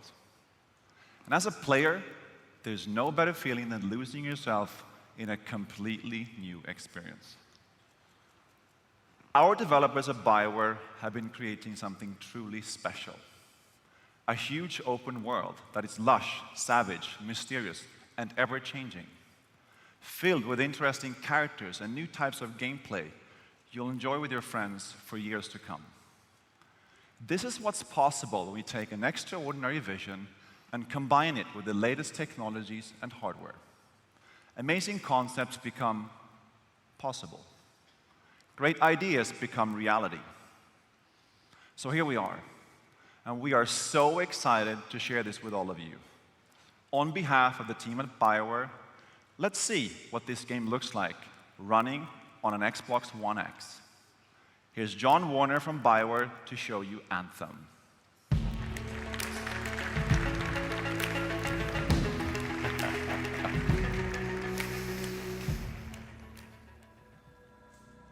Hi, I'm John Warner, game director for Anthem.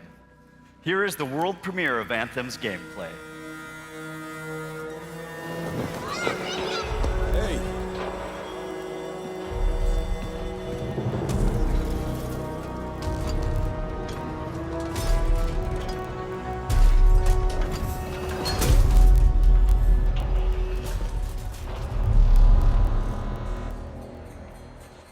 Freelancer. Fraxley, Listen, there's trouble. Big trouble. what did you do? I made a mistake. I hired some people. They weren't freelancers. I know. They said they could handle it, and the price was right. I thought maybe... Unbelievable. You're right. It was stupid. I'm sorry. But they're still out there. Somewhere. If you could just bring them back. Anything you need.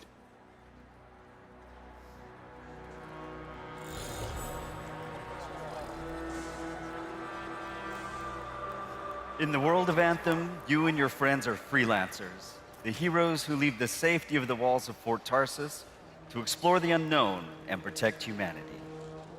Let's join two players as they head out on an expedition. Hey, Paul. You ready to go? We're just grabbing some supplies. Just about ready. What are you going to use today? I decided to go with the Colossus. I'm going to use my Ranger. Try out some new upgrades.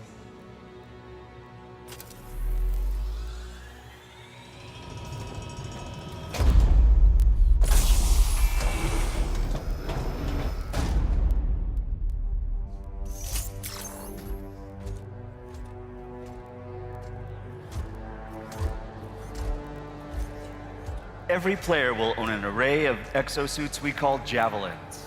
These suits give players superhuman abilities and are heavily customizable so they look and play how you want.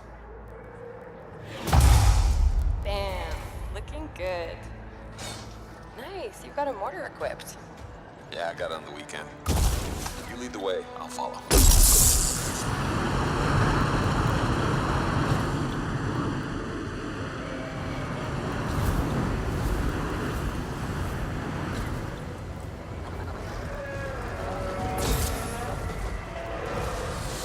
This is a vast open world you explore with your friends. Each Javelin exosuit has its own unique playstyle. The Ranger is balanced and all-purpose, while the Colossus is a tanking powerhouse. All right. Let's see what's up here.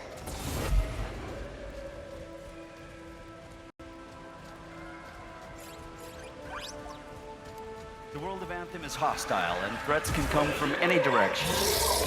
It's a dynamic world where the unexpected is around every corner. Yeah, he seems like a problem for another day.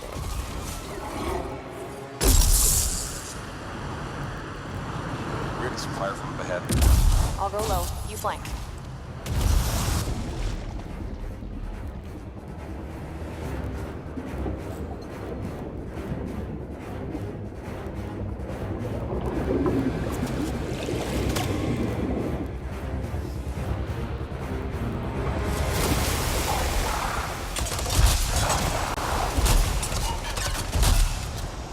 Hang in there. Almost there.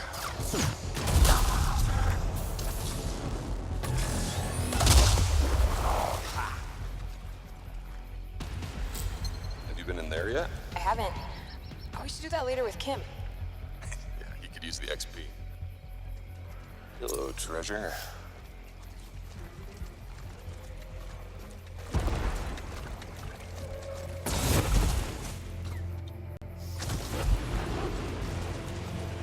I think we got some action back. Anyone, we're under attack. Anyone in the area, we're under attack. I think that's part of Pax's mission. You can equip your Javelin exosuit with gear that brings devastating power to combat.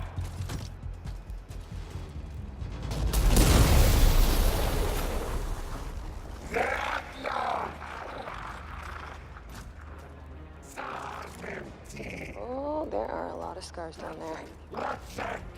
Oh, the scars have a heavy. Time to use that mortar. Give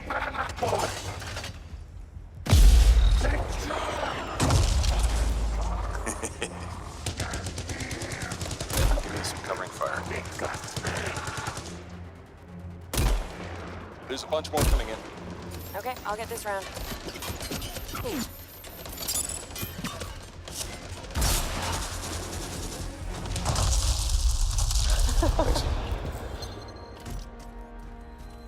Oh, come on. Be something good. Oh, yes! Jerry's wrap. Oh, nice. Large-scale world events like Shaper Storms are dynamic and pull you off the beaten path with the promise of new stories to discover. Oh, Shipper Storm incoming. Okay, actually, let's get some more people. Hold on a sec. Hey guys, what's up? Hey, what's happening? I'm right behind you.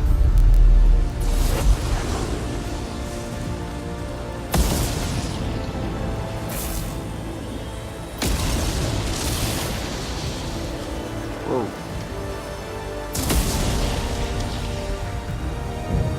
This storm is getting crazy.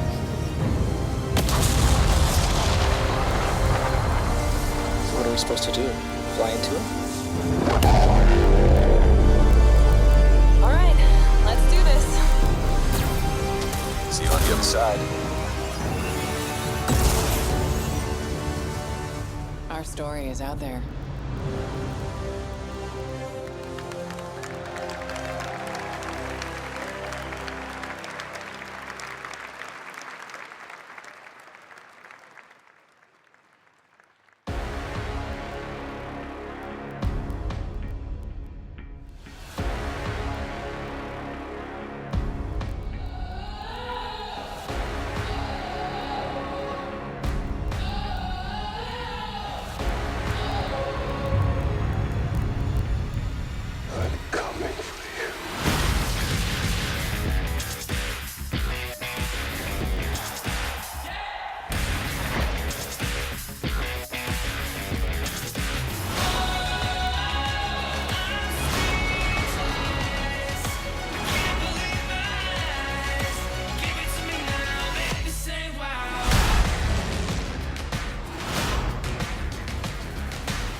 are hyped. I guess they felt true power. Hey everyone, it's Jeff Keighley.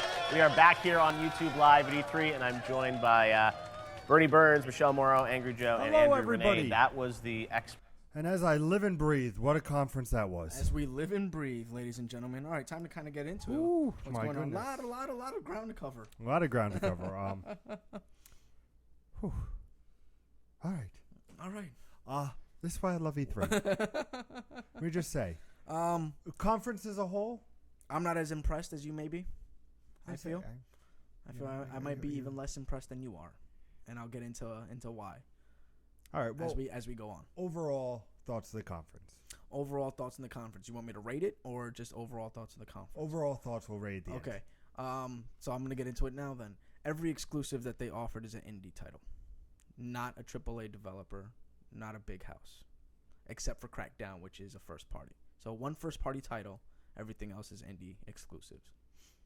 Not a fan. It feels like Xbox might go down the same road as Nintendo.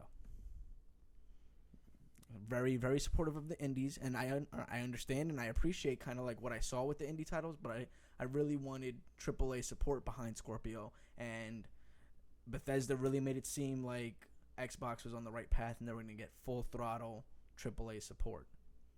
So those are my thoughts on this conference. Christine, what are your thoughts? I was actually moderately impressed. Like I said, I don't expect a whole lot from Microsoft typically, and I was impressed. It's like, let me take off these headphones. Let's jump into it. What are your thoughts, sir? Let's jump into it. Sir, what's your thoughts? Sir, I'm going to ask you your thoughts since you asked us our thoughts. I'm the host. I can do whatever the hell I want. No, I enjoyed it very much. There were some things that I will get into, but for the most part, very well done. So let's jump into it. Okay. So they begin with Scorpio, or is it semi Scorpio? Like it was like an intro into what's going on, and then Phil Spencer comes out and then fully introduces Scorpio.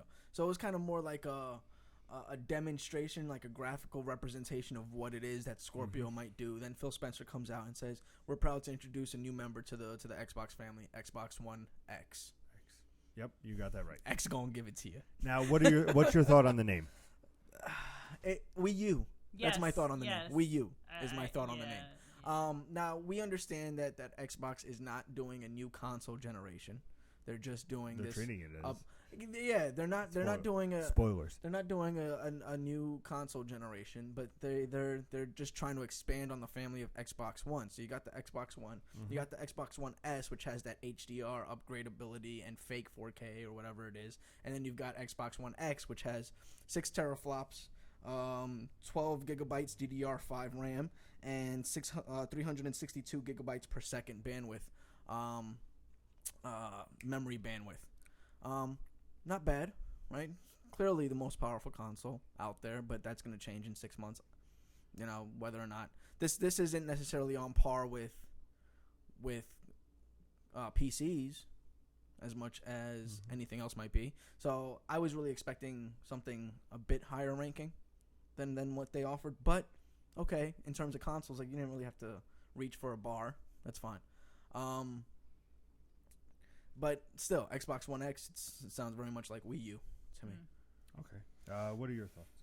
No, I definitely thought the Wii U thing. I agree fully with the name. I heard that and I was like, we're doing that, huh? We're doing the Wii U. What are your thoughts on the name, sir? The name's not bad. I mean, it makes more sense than the Xbox One S. Yeah. At least the Xbox One X. You're already in the X. Even though it's Xbox Slim, but it really makes no difference because they're saying that the Xbox X is the smallest Xbox ever. Yeah, it's smaller than the Xbox One S. So, okay, there you go. With that, so there was apparently no point to buy the S. Yeah, right. Pretty much. If you bought the S, they were like, "Fuck you." If you bought the S, they just really just flipped you off one major one. Yeah, you know, or they gave you more space to put your Xbox One X inside of your entertainment. Yeah, Xbox One, Xbox Slim. Get the Xbox One S so that then you can fit the Xbox One X somewhere inside your entertainment center.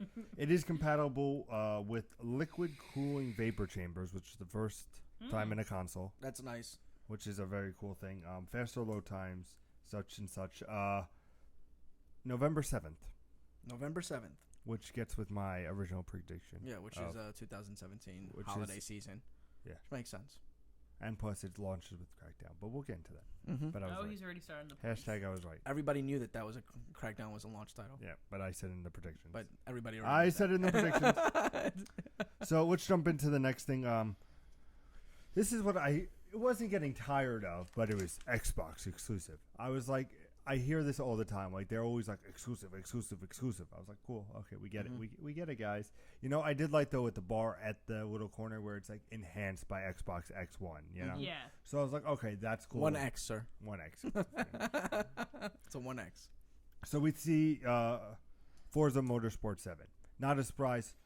Horizon came last year, and they alternate between the two. Yeah. I like what they did though with the debuting the supercar. I thought that was a neat idea, Yeah. bringing the real world to the fact that the game First time ever that's and outside. you can play that car. I was like, they better have this car is in the game, Yeah, which yeah, I yeah. figured they would, but I just don't understand the 60 frames per second in a racing game. Personally, I get it for a shooter.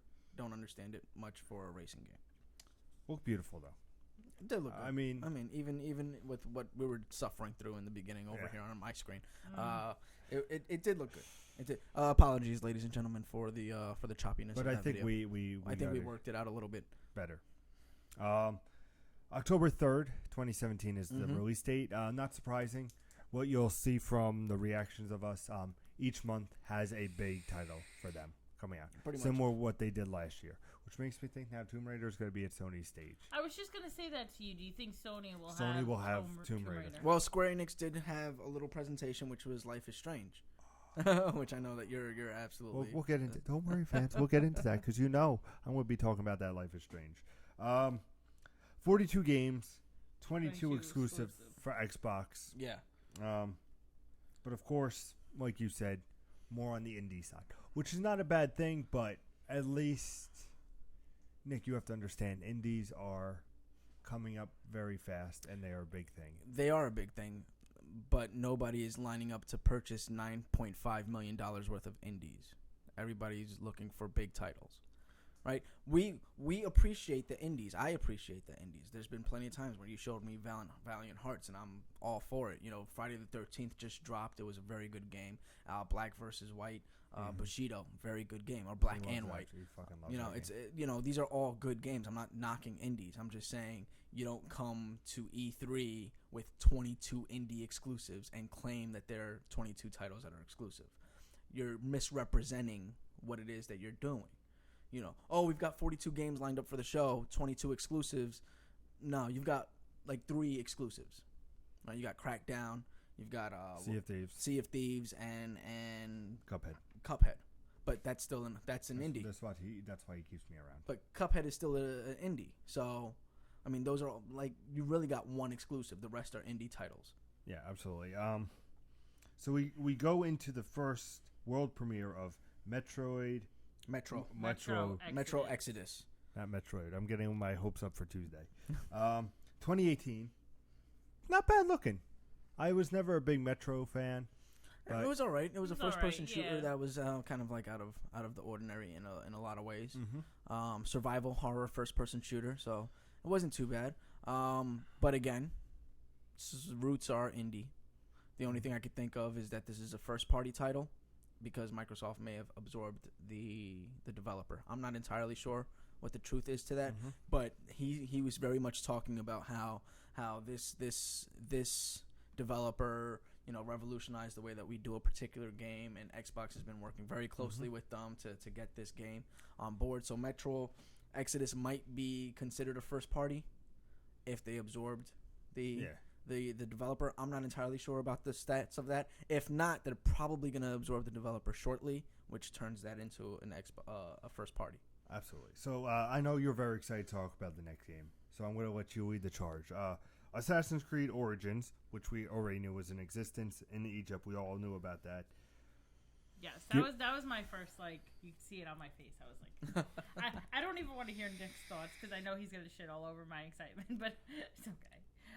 No, I think I love that they're going to Egypt. I love the whole, because at first I just thought it was a game set in like ancient Egypt, and I was like, this is fantastic. And then when I realized it was Assassin's Creed, I was like, oh, this is even better. Like, it had everything. To me, like, what sticks in my mind is him sliding down the pyramids, because you know how Assassin's Creed is with, like, you know, scaling the walls and sliding, you know, kind of down stuff. So I was like, how awesome is that going to be to do that? You know, it just... And I like that you could become the Falcon. No eye rolling, Nick. Because they said he's a magi, which is a magical being, I believe. So it's not that far fetched that the Falcon and him could be linked. Shut up. I'm sorry, but to me it was just like, oh great, this is the new Eagle view.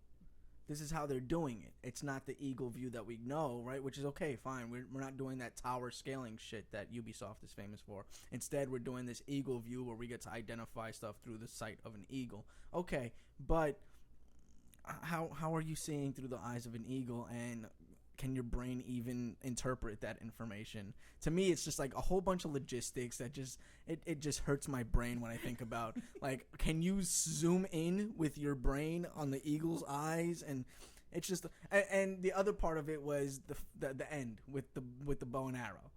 Cool premise. Worked a hell of a lot better in like a game like Sniper Elite, where it was like, okay, there's a motor inside of the bullet, therefore you can control it. But this is like, it's an arrow in ancient Egypt. You're not moving it. You're not guiding it. So that was the part that kind of like, it pulled me out of the Assassin's Creed. No, but I get you. If they're going to incorporate kind of like this mysticism into it, because they haven't really done that before. It hasn't been mysticism. It's been like sci-fi-ish. Right, yeah. Very much. So if they're going to incorporate mysticism, I hope that they do it right and they do it properly. So for me, being that I have that old mindset of like, there's never been mysticism. There's always been like, what's this ancient civilization that's been on Earth before? But that was very sci-fi. Now there's mysticism, and it seems like very true mysticism. So if that's the case, I'm down for it. If not, if this is like still linked to the deities of Days Gone, then it's like, all right, so there's no mysticism. He's doing this through sci-fi. So it breaks it for me. Yeah, no, I get you. And I'm excited about the date because I knew nothing about this game. What was the date again? October 27th of this year. So I was like, woo, yeah, it's not that long to wait. Well, we kind of knew that they were going to release an Assassin's Creed this year.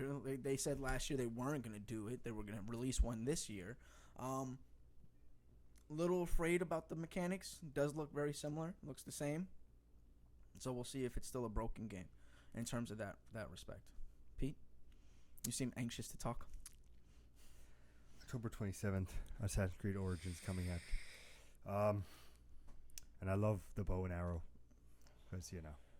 I was very surprised to see it on Xbox, because I expected to see at least maybe a trailer, but the gameplay to be at Ubisoft or something like that. So it's going to be very interesting what Ubisoft does now. Well, they'll probably do like a trailer with some extended gameplay. I mean, we've seen that before, where they do one part gameplay on one event, and then they come in and they're like, here's some extended gameplay. Yeah. They're going to do something big, because hello. Yeah. I mean, it's their flagship title, right? So they have to do something for it. They have to talk about it in some way, shape, or form, and they have to give us a little more. Unless they do Splinter Cell as their game. Uh-huh. Love you, Splinter Cell. No, I really did enjoy it. I understand what you're saying with the arrow. you understand what I mean, right? For you guys that don't know, Nick was watching on the main screen that we're broadcasting from. Christine was watching from her tablet. I have a 4K laptop, so I was watching everything in 4K to really see what Microsoft is offering and everything like that. And once I saw the arrow mechanic, where basically, to explain, he shoots the arrow, and then you can control said arrow. Yeah. And what he does is basically assassinate the guy he was sent to kill. And then I just see Nick go, oh, no. I did like it. I know you might think it's a little far-fetched, but... It's cheesy. It's just like okay, let's make the assassins, like, OP for no reason. Yeah, but... it wasn't going right or left. If it goes like right or left, then I would be like, flag on the play, ref. Sure. But it went up and down, which is sure, Pete. Okay. I'm sure it'll go right or left. And you didn't like the bird. Because it wasn't going right or left, I'll let it fly. Well, talking about fly, Pete Way, we're gonna talk about the eagle and how you scout with the eagle. It's a falcon, not an eagle, but that's. It's an eagle because the assassins are inspired by eagles. It's always been an eagle. And from what I understand, this is the first assassin This ever. is the first assassin. This is the guy that founded the assassins, essentially. So that's maybe he liked falcons. And everybody misconstrued And it for everybody eagles. misconstrued. Jesus didn't work on water. He walked on a puddle. I don't understand where this came from. I like the when Nick and I got along. I do like the eagle. No, I'm just saying. I do like the. I get It what you're didn't look saying. like an eagle to me. That's all. No, I'm you're saying. right. It did look like a falcon. I'm It sorry, did not- Pete. it We did keep on interrupting you, and it's still gonna happen. I did like the No, eagle. it looked like a falcon. Thank you. That's all I'm saying. It might not be a falcon, but it looked falconish. But remember, it's not like a bald eagle, like an American bald I got eagle. it. That's I live and breathe. So let me explain. So, like to recap, it's like an Egyptian eagle. Yes, that's the new term, an Egyptian eagle. So with heard the it here Egyptian first. eagle, You heard no, it here I like the idea because it basically is like a drone in a way. It's the past tense drone. Why couldn't the eagle take the arrow and take the arrow where it needed to go? Would that fix the problem for you, Nick? I think Nick would lose his shit if that happened. I'm gonna formally submit my resignation from Improv Gaming. He puts the arrow in the eagle's mouth and is like, take care of shit. Effective the 12th. I would like to say 2 stars for Assassin's Creed for me. As you guys Yeah? know, probably from last year, I do a 3 Not 3 surprising, stars. not surprising. But it looks like you know what it is. The best thing I could put is, I had my break from Assassin's Creed. I'm ready to jump back into I that just world. don't want it to be broken. That's my biggest fear. I don't think it will be It's always been because like Assassin's Creed has always been broken, and Syndicate was much better. Don't get me wrong, Syndicate was much better, and they included some dynamics that were really nice. Mhm. And I'm hoping that they continue with that. And really guiding the fucking arrow is, I don't know if that's really the way to go. Will you be not playing this game, Nick? No, I'll probably be playing it. It looks interesting enough where I'm like, okay, this is I good. think the But story I'm could really drive it. I'm I think- cautiously optimistic. Yeah, go ahead. And I love that there was a It's very, mention. very I'm intense. sorry, there was a mention, right, when he was kind of like going through his thing. He was mentioning Anubis and how Anubis would not be happy with what's going on here. So I'm thinking that the ancient Egyptian gods are going to play a direct role in this game, and they might be connected with the pieces of Eden in that respect. That you have the ancient god, like the ancient Greek gods, and then you have the ancient Egyptian gods. Very intrigued with the story. What were you going to say before Nick rudely interrupted? No, I interrupted Nick. What the I honestly don't remember what I was going to say. But October 27, 2017. Awesome date. Very cool. Not surprising. October not surprising. makes sense.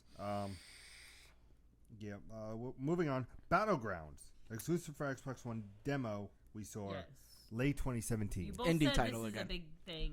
It's a big thing because Player Unknown, if you don't know, is a kind of a major indie developer in the sense that I don't remember what title it was, but he took a title and he modded the hell out of it, and it spawned a new game. And this is him actually building a game from the ground up. This is his first round at building a game from the ground up. So the fact that it's exclusive for Xbox, kind of a big deal. The fact that it's an indie exclusive lowers the bar.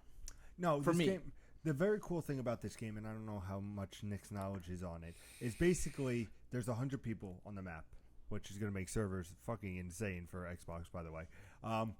But you're basically dropped in this island or this area, and basically you have no weapons, and you have to find weapons. You have to basically MacGyver to get anything you can. And if you run into people, you know, it's something where it's like, do you work together and then like, or do you just kill everybody you see? You know, do you work to maybe get to this ledge so you can get the machine gun, but then who gets the machine gun? Is there betrayal? So it's this cool like thing where it's like you could be the sole survivor, and to outwit 99 other players is kind of interesting, you know? So it's cool to be like, we're just going to set you on your path and you'll be good. But I feel like that a game does it better, and we'll get to that in just a little bit. Yeah. And I think you know what I'm talking about. I think so. I think. So then we have Deep Rock Galactic. if I'm Deep Rock correct. Galactic, another exclusive indie title. Didn't really appetize me as much. It was interesting enough, right? It was like okay, and it was like danger, something with a D, and dwarves, right? Yeah. So it's like okay, all right, it's interesting enough where it's like okay, maybe this is like a little thing to kind of coast along with, where you kind of play like a as like kind of like a Sea of Thieves, but not as expansive. Where it's like, hey Pete, let's hop on I forgot the name already, so maybe it's not that good. Deep Rock Galactic, where it's like, hey Pete, let's hop on Deep Rock Galactic, let's knock out some objectives, while we're waiting for fucking Assassin's Creed to drop or something like that. Yeah, next, another exclusive, which is one of the big titles that, of course, was going to be a Microsoft show, is State of Decay. State of Decay 2. Yeah, and did I get some Walking Dead vibes off of this? Yes, agreed. But I think we all very much turned around like about the second half of that trailer where it really.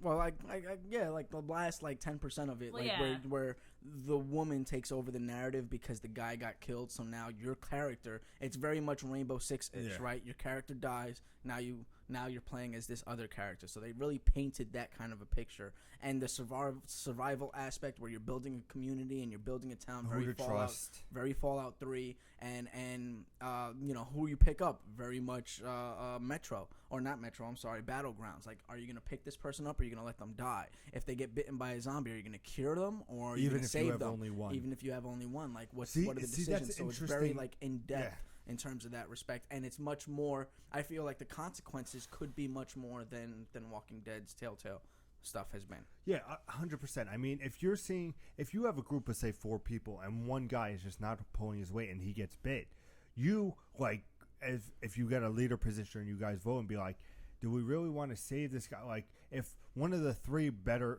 quote unquote, better players get down, do we want to save it for us or do we want to just let him die because he's a weak player? But if this is like an online multiplayer, which I feel like it's very open to that, the issue becomes that guy gets good in the future and just takes out your camp. Yeah, so there's that big, you have a lot of decisions to make, and State of Decay seems like where to live, like all these, and it looks cool because it's something not like Days Gone for PlayStation where you can mow down thousands of zombies. Yeah. It's something where it's like you could take out a couple. I really hope that it's something where ammo is scarce or you can't really fend off. Like if you get 3 or 4, you're fucked. Yeah. You have to run. Like you have to go. Book it. Get the fuck out. You could take one or distract them. But once it gets clobbering, you got to be like, all right, we got to run. We got to get to the safe house. Okay, how are we gonna book? It's more realistic. And it's like the zombie apocalypse if it would happen today. Yeah. Spring 2018. Spring 2018. Very surprised. I would think that this would be a fall game. Well, again, you got big contenders in the fall season, and I think Assassin's Creed has a better chance, but they're not going full fall. They're going beginning of fall. So even they are just like they're kind of like, I don't want to put Assassin's Creed up against that. Let's give it some time so maybe it gets some good reviews. Let's play around with that, and then maybe holiday season. The argument of the early spring. The early spring. Like you just don't want to contend with that Call of Duty. There's only so much money in the gamer's pocket. Absolutely. We move on to another exclusive because full of exclusives. The Darwin Project. Another MOBA, right? So it's another Overwatch. It's another one of those kind of games. Seems very much cool. Very interesting. Very cool. Interesting. Where it was like, it just you could tell it's got like you said, Overwatch tendencies, but something where it's like, hey, if you're into this could be in the next big thing, which is cool. And it looks like there's a good class. We saw 2 with a bow and arrow, and she can go invisible. You have somebody who is invincible for a little bit of time, but once that happens, it's all guns blazing. So very cool game to keep your eye out on. We move on to Minecraft. So now explain to the people.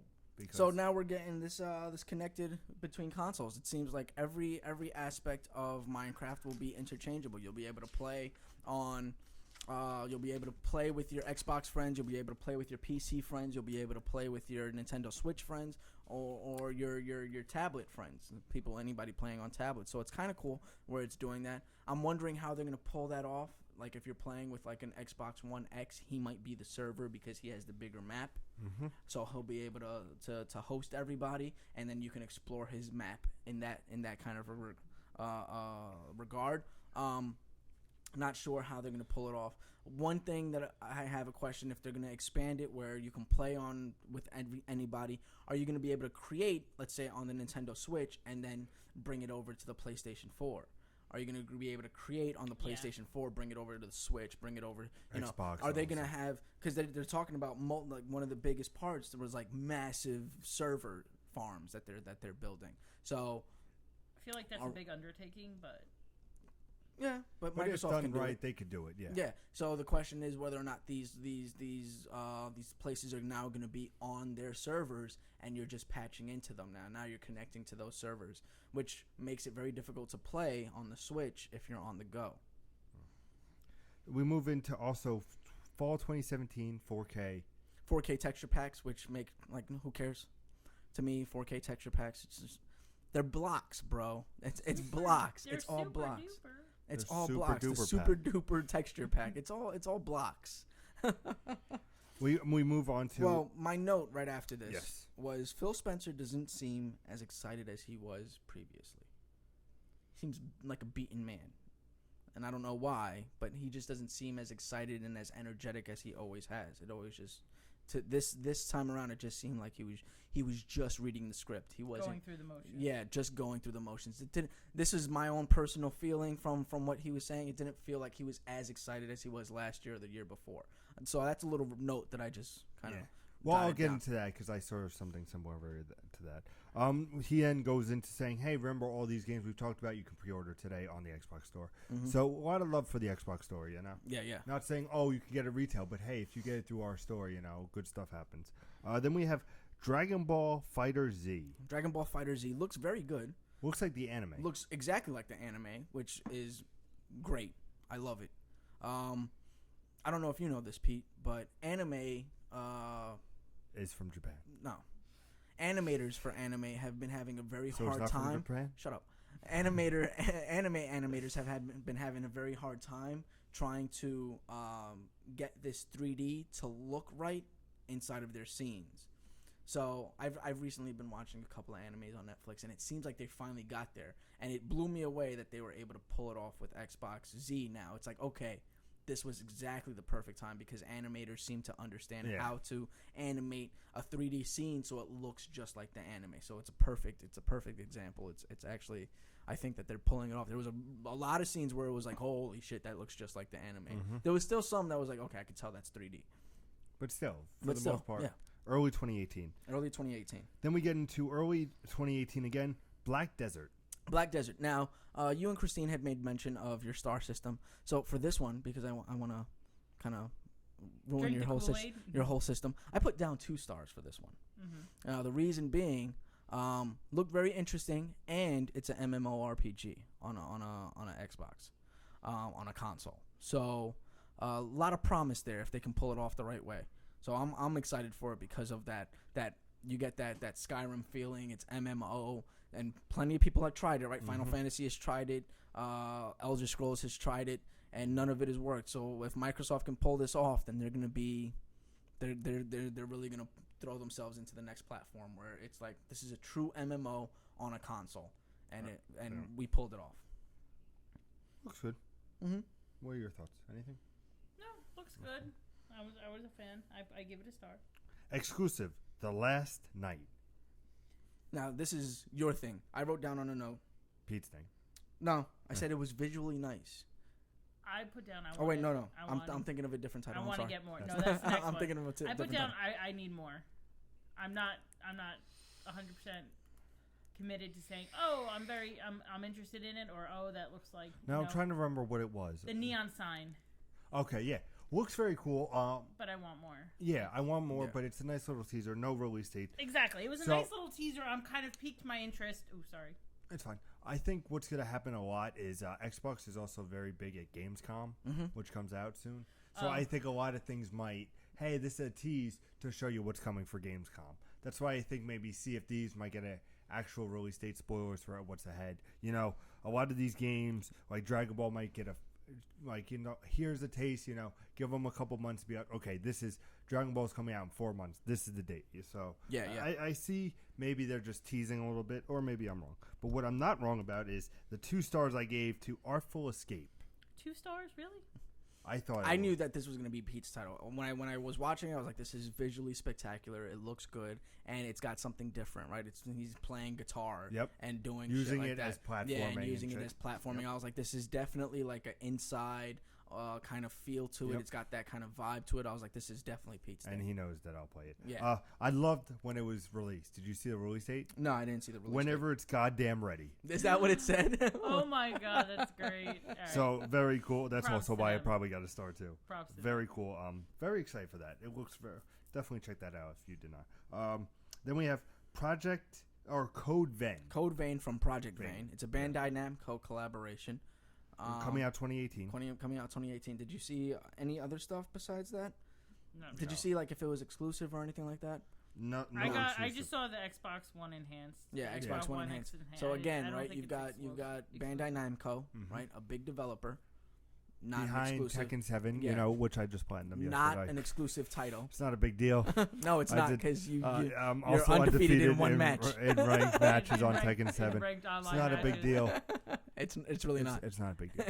It's we really don't like to talk about it too often. Yeah. It's for Xbox, but I platinumed it. I achieved everything in Tekken 7.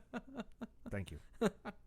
You know, if they took away achievements, I would be dying. If like you got into your next match and you died, you got beaten brutally, and it was just like, okay, now we take away your platinum. We're taking away your platinum. Oh my god, I would cry. So let's jump into this because I know I want to talk about it. Yeah, this one is definitely for me. This one is a 3-star experience. Yes. Is it? Yeah. I put no stars. You put well, you were probably too excited to put down anything. I put down 2 stars, but after seeing the conference in its whole, I should have put down 3 stars. Yeah, I think this is very much. I didn't put down any stars, but for me, this is a 3-star. So let me explain a little bit. This is their first party exclusive from Rare, Sea of Thieves demo, early 2018. I really, really, really, in my heart of hearts, thought this would be perfect for August. Okay. Because I think it would be right before the chaos, and it would be a fun little adventure with your buds. Early 2018 worries me because 2018 is becoming very stacked. And I'm afraid if it comes out in the wrong time, if this is like a January release date, perfect. Yeah. If it goes into February, March, it's fucked. I don't know if it's fucked though.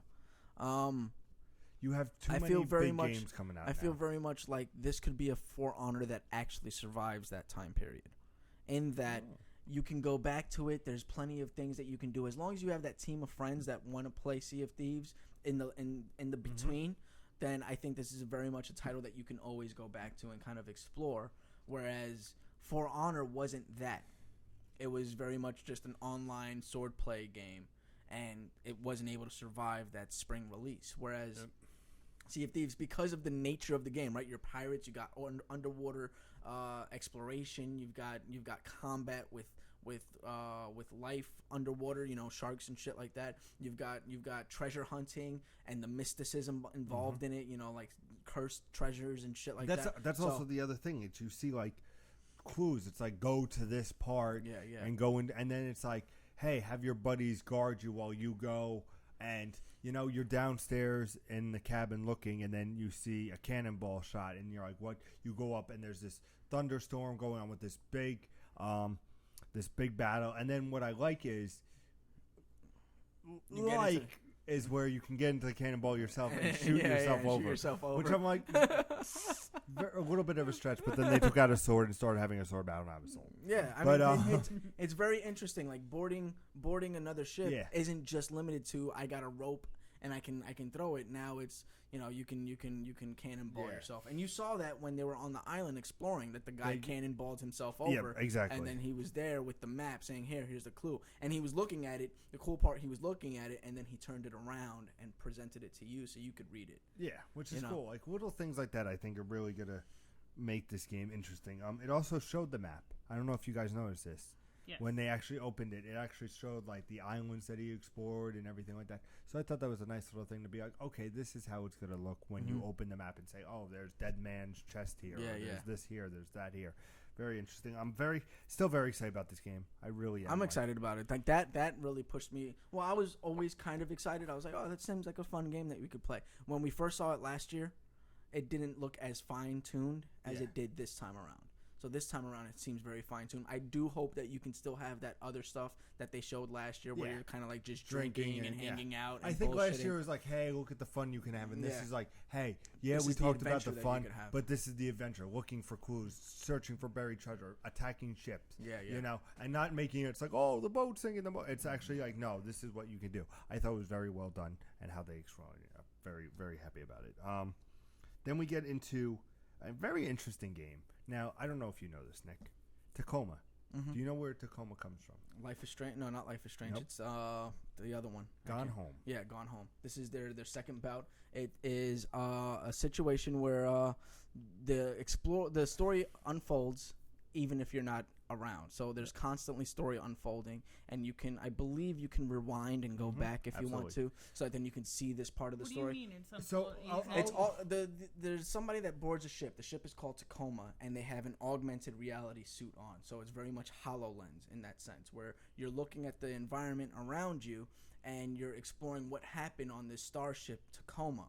And because you're using augmented reality, you can go back and see that this happened to this character. Oh. But if that, like, you already got that story, now you can rewind and say, okay, but that guy left the room. Let me go follow him. And see the story. It's more like Gone Home, where it's putting together a mystery. So you can have a big argument, and then 3 people can go back, and you can say, okay, let me follow this person. Let me see this person. So very cool. August 2nd, very surprised with that date. I would not expect that so early. I could expect it because, again, it's not this in-depth. Yeah, but I also mechanical like kind of process. It's just multiple stories going off in different directions, and they've had about a year to work on it. Or at least a year since they said that they were doing it to work on it. Then we get into a demo of Super Lucky Tale, coming out November 7th, 2017. I thought this was Bugsby. Do you remember Bugsby? Yes. They recently released like an HD version of Bugsby. I don't know if you're aware. Doesn't look too good. It's the same kind of shitty gameplay. So I very much thought that this was Bugsby being released as an exclusive for Xbox One because of that HD release that they did recently. Did you enjoy it? Did you? It looked interesting enough. It was like a banjo and kazooie. I was about to say. That's what I thought at first. Yeah, it was like ukulele. Like they were like, "Oh, ukulele, you seem like it did a pretty good job. So let's do one that's real." Yeah. That's really ukulele, but it expands because now we're in the 7th generation. We got to step our game up. Looks very cool. It's not something that I would go out of my way to play, but I'm saying if it got great reviews, I might actually turn some heads and look at it a little bit more in depth. Moving on. Here's Pete's exciting moment of E3. Here's his moment of glory. Cuphead finally gets a release date. Jesus fucking Christ, Microsoft. Thank God you did this. If you did not release Cuphead with a fucking date, I would have broken my laptop, because this game has been in development hell clearly for 2-3 years. Because this game first started out as a boss battle only game. Yeah. And then they're like, oh, where's the platforming gameplay? They're like, oh, you want that? Cool. And then they tried to redefine the platforming and everything, which kind of put a halt on everything. But it looks like it's coming together. It looks very fun and cartoonish, and I'm excited. And September 29th, I think, is a very good time for it. It's right before. You wanted July. I wanted it to fucking right after I the wanted show. it immediately after the show. I wanted them to say Cuphead's available right now. I would have fucking left this house and fucking go download the fucking Cuphead. And my Xbox would have gotten some treatment. But no, I'm very excited. I think it's good. It's right before the craziness in October, November. And I think that people are very excited about this. So it's like, here it comes. It's coming. Mm-hmm. Then we get into Crackdown 3. Crackdown 3 with Terry Crews. Yep. I keep wanting to say Crack House. Crackdown 3, I put down a star. I've played Crackdown. Very interested in Crackdown. I loved the gameplay in the original Crackdown. I know a lot of people are not big fans of Crackdown experience, but this seems like they did step it up a notch in some way, shape, or form. So you are getting that Crackdown experience that you're used to, and it seems like it's going to play a little bit better.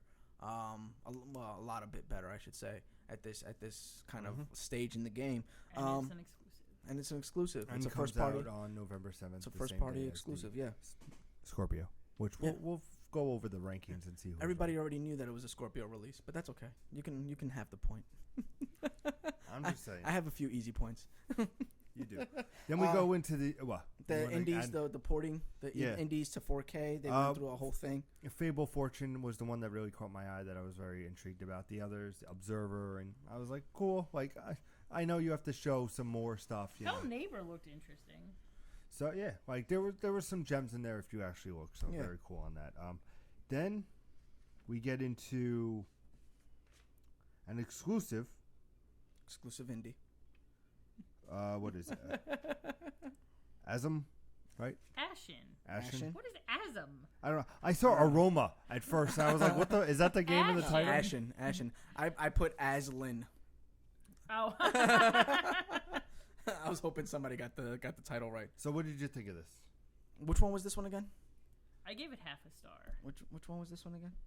This was trying to remember. I gave it half a star. I think this was the one where it was the third person action, like going up and attacking like these.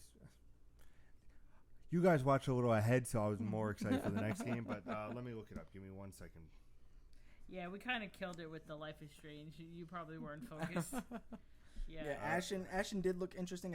I don't know why. Yeah, I don't agreed. remember. I don't remember. I gave it a half a star because it much peaked. about it, It yeah. peaked a little something, but not really sure what that peaking was.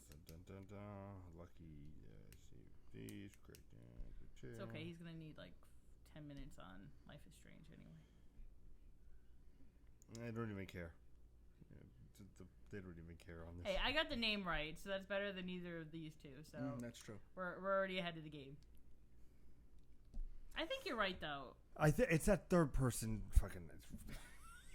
Ashen is an open world survival combat and exploration based video game set in a fantasy environment in development for Xbox One and Windows PC. So it's that thing where the kid is sitting there. This is the one with light versus dark. That's what it is. Yes. This is the one with light versus thank dark. You.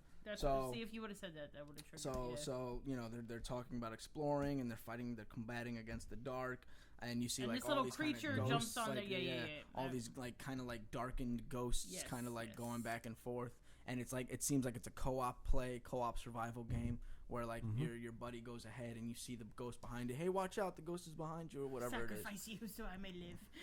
Exactly. Next up.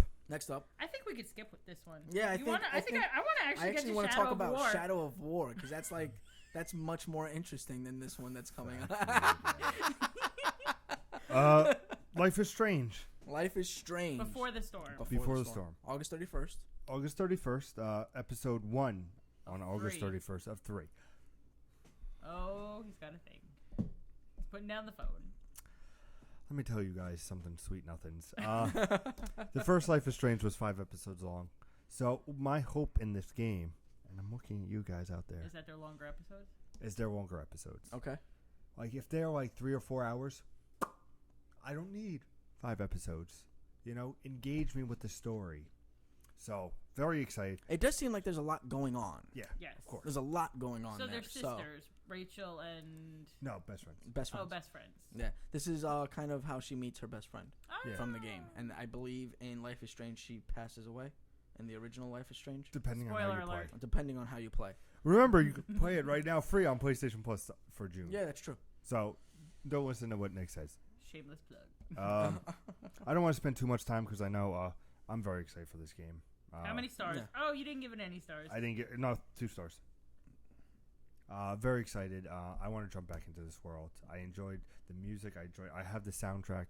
It's absolutely fantastic. He does have. That's the truth. Our one friend of the channel ended up texting me before I actually got to Life is Strange, and he goes, "Life is Strange, peak roll," and I was like, so I kind of knew, and then I looked up and I saw it, and I was like, oh, but still very excited. And did you expect it? Obviously not. No, I did because they were saying Square, the guys behind it at Square were saying like it's very far along. We have something to show you soon. Don't worry, it's very close to being done. So August is actually very not surprising at all. I even thought maybe they would say like July. Like it would not surprise me. But August 3rd, right? August 31st, I think is perfect for it. Then we move on to Shadow of War. Shadow of War released October 10th, 2017. 2017. That's all I wrote about it. There's a lot of Orcs, different things. Like you're recruiting your enemies at this point. You're not killing them anymore. You have a choice to recruit your nemesis now. It looks like.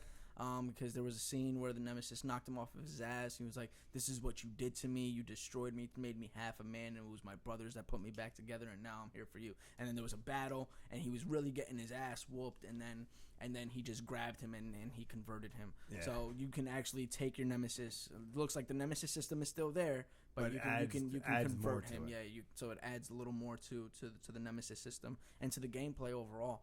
Kind of interesting how he was kind of zapping back and forth, but I don't know if that was in the original. I never played the original.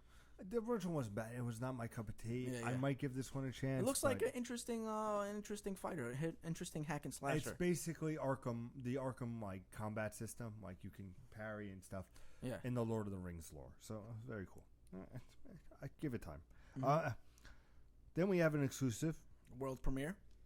A beautiful, I have to say the game was, but I already knew where it was going. Mhm. And with music, it just added that. And it was Ori and the Will of the Wisp. Yeah. Sequel to Ori and the Blind Forest, which is an amazing game. Never played it, so. I remember the leaf. I knew we knew the leaf. I was like, I know that leaf. I really need to go back and play it. I mean, I gave this 2 stars because it tells such a powerful story without telling words at all, and the music sets it. Very excited. Do you have any idea of what the story is for this one? No. No. He's banking on the last experience. You know, sequels are rarely better than the originals, right? Except for like Terminator 2 or Uncharted 2. Yeah. I'm just saying, rarely. Arkham City. That's Batman. arguable. Halo 2. No, You definitely think not. Halo 1 Halo is is by far better. Gears of War 2. No. God of War 2. No. Mass Effect 2. Mass Effect 2. No. Prince of Persia, The Warrior Within. I never even that's a fucking lot. played That's a that. lot. Brotherhood. Come on. Assassin's Creed 2 is better than 1. That's true. Ratchet & Clank Going Commando. Again, you named 10, and there was only 2 I'm of them just that saying. rarely still applies. Then we get a big announcement, which I also saw coming in a weird way, which is the original Xbox. Yeah, you get backwards compatibility on You that get now. that. So Well, kind of saw it, right? Like once he started talking about backwards compatibility, that's when I was like, okay, they're doing They're doing Xbox. the Xbox. Yeah. Which is great. Crimson Skies, very big fan favorite. They're like, yep, it's coming. And Give me later- Ninja Gaiden. Later this Yeah, year. yeah. I would love me some Ninja Gaiden on that would be fucking great. thing. That would be great. I love how he was like all the OG games. Like I was like, how are they gonna reference these games now? Because you have Xbox One, and now you're doing backwards compatibility on The original Xbox. the first Xbox. So he was like, all the OG games are gonna be, they're gonna look beautiful, they're gonna play better, and because of your guys' requests, we're gonna get Crimson Skies in there. So that was a big like shout out to Do you the ever fans. play Crimson Sky? No, Pete doesn't seem like an Ace Combat kind of guy. Final 2 things, and we're going to spend a couple minutes on each. November 7th, 2017 is Xbox One X release date, and it's $500. $500. Pete is not happy about $500. But at least they gave a price. And the Slim is $250. Slim is going to be knocked down to $250. And I know that you were saying, well, they're going to knock down the price of the Slim, but they better bring the X. Xbox, the X, or Scorpio, what we're saying at the time. Did you say like $399 max? I would say $399. You said $399 max. $340, $449 at most. $500. Do you think it's justified with the specs? It's difficult, right? You just had people buy your Xbox One, and a few years later you asked them to buy your Xbox One S, and now a couple of months later you're asking them to buy your Xbox. And you've alienated the Slim owners. Yeah. Well, you haven't really alienated them, right? Like they could all play these games. Like that's the thing that they're really trying They to kept keep saying, yeah. Yeah, it's only enhanced by the Xbox One X. It's not a new game that's being built for it. Now, So was the PlayStation Pro. But And the it was only, but $400 the only thing is they're for the also Pro. saying here's the Slim, it's smaller, and then they're giving you a console that's going to be even smaller. Than but your this is far better than the PlayStation 4 Pro, for all argument's sake. What you were saying, the PlayStation 4 Pro, okay, yeah, it was $499, it was $399, but the PlayStation 4 Pro didn't really bring anything to the table at all. The Xbox One X is bringing something to the table. It is an actual car. It is an actual generation iteration. Like it is a step up by far. It's not the same thing as the PlayStation 4 Pro, where it was like, oh, you get kind of better stuff. You got to look at it this way. When these first launched, similar thing. PlayStation 4 was $399. Xbox One was $500. made people make a very quick decision saying we're going on PlayStation. That wasn't the reason. The reason was Xbox is spying on you. Yeah, well, Xbox is spying on you, Pete. Microsoft, the biggest PC software company in the world, is going to be spying on your living room. You can watch me have sex all day. No, that was the part that was like, we're going to Sony. You can't share your games with your friends. Yeah, obviously, and they were focusing on TV. Yeah. We understand that. It wasn't the price point. But the price point definitely was a factor. Not necessarily. If they didn't say any of that shit, I'm sure that they would have been able to compete this generation. It was PlayStation coming in and saying, hey, you can play with your friends and you can lend your games to them. You know all the shit you've always done as a video gamer? You can still do that shit. We're not going to stop you from doing the shit that you always do. Xbox was like, hey, we want to redefine the way you game.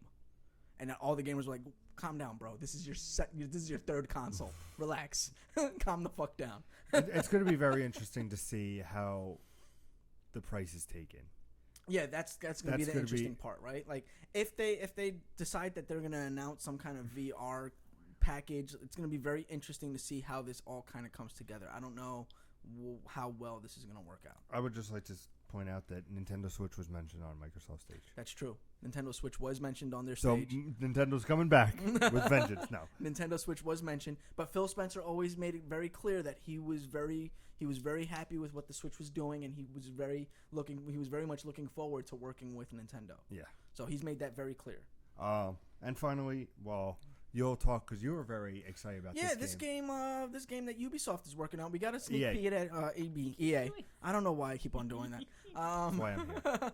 That's why I would love to have him on Ubisoft by himself. Yeah, I'll just say this EA press conference is fantastic. This game that EA is working on in conjunction with BioWare, right? We already saw what happened with Mass Effect Andromeda. It seemed like a big fuck up. Everything kind of just went down the shitter. I feel very much like the reason why everything at BioWare went down the shitter with Mass Effect Andromeda is because they were working on this game. This game looks too far. This game looks too far developed for them to have not been working on this game previously.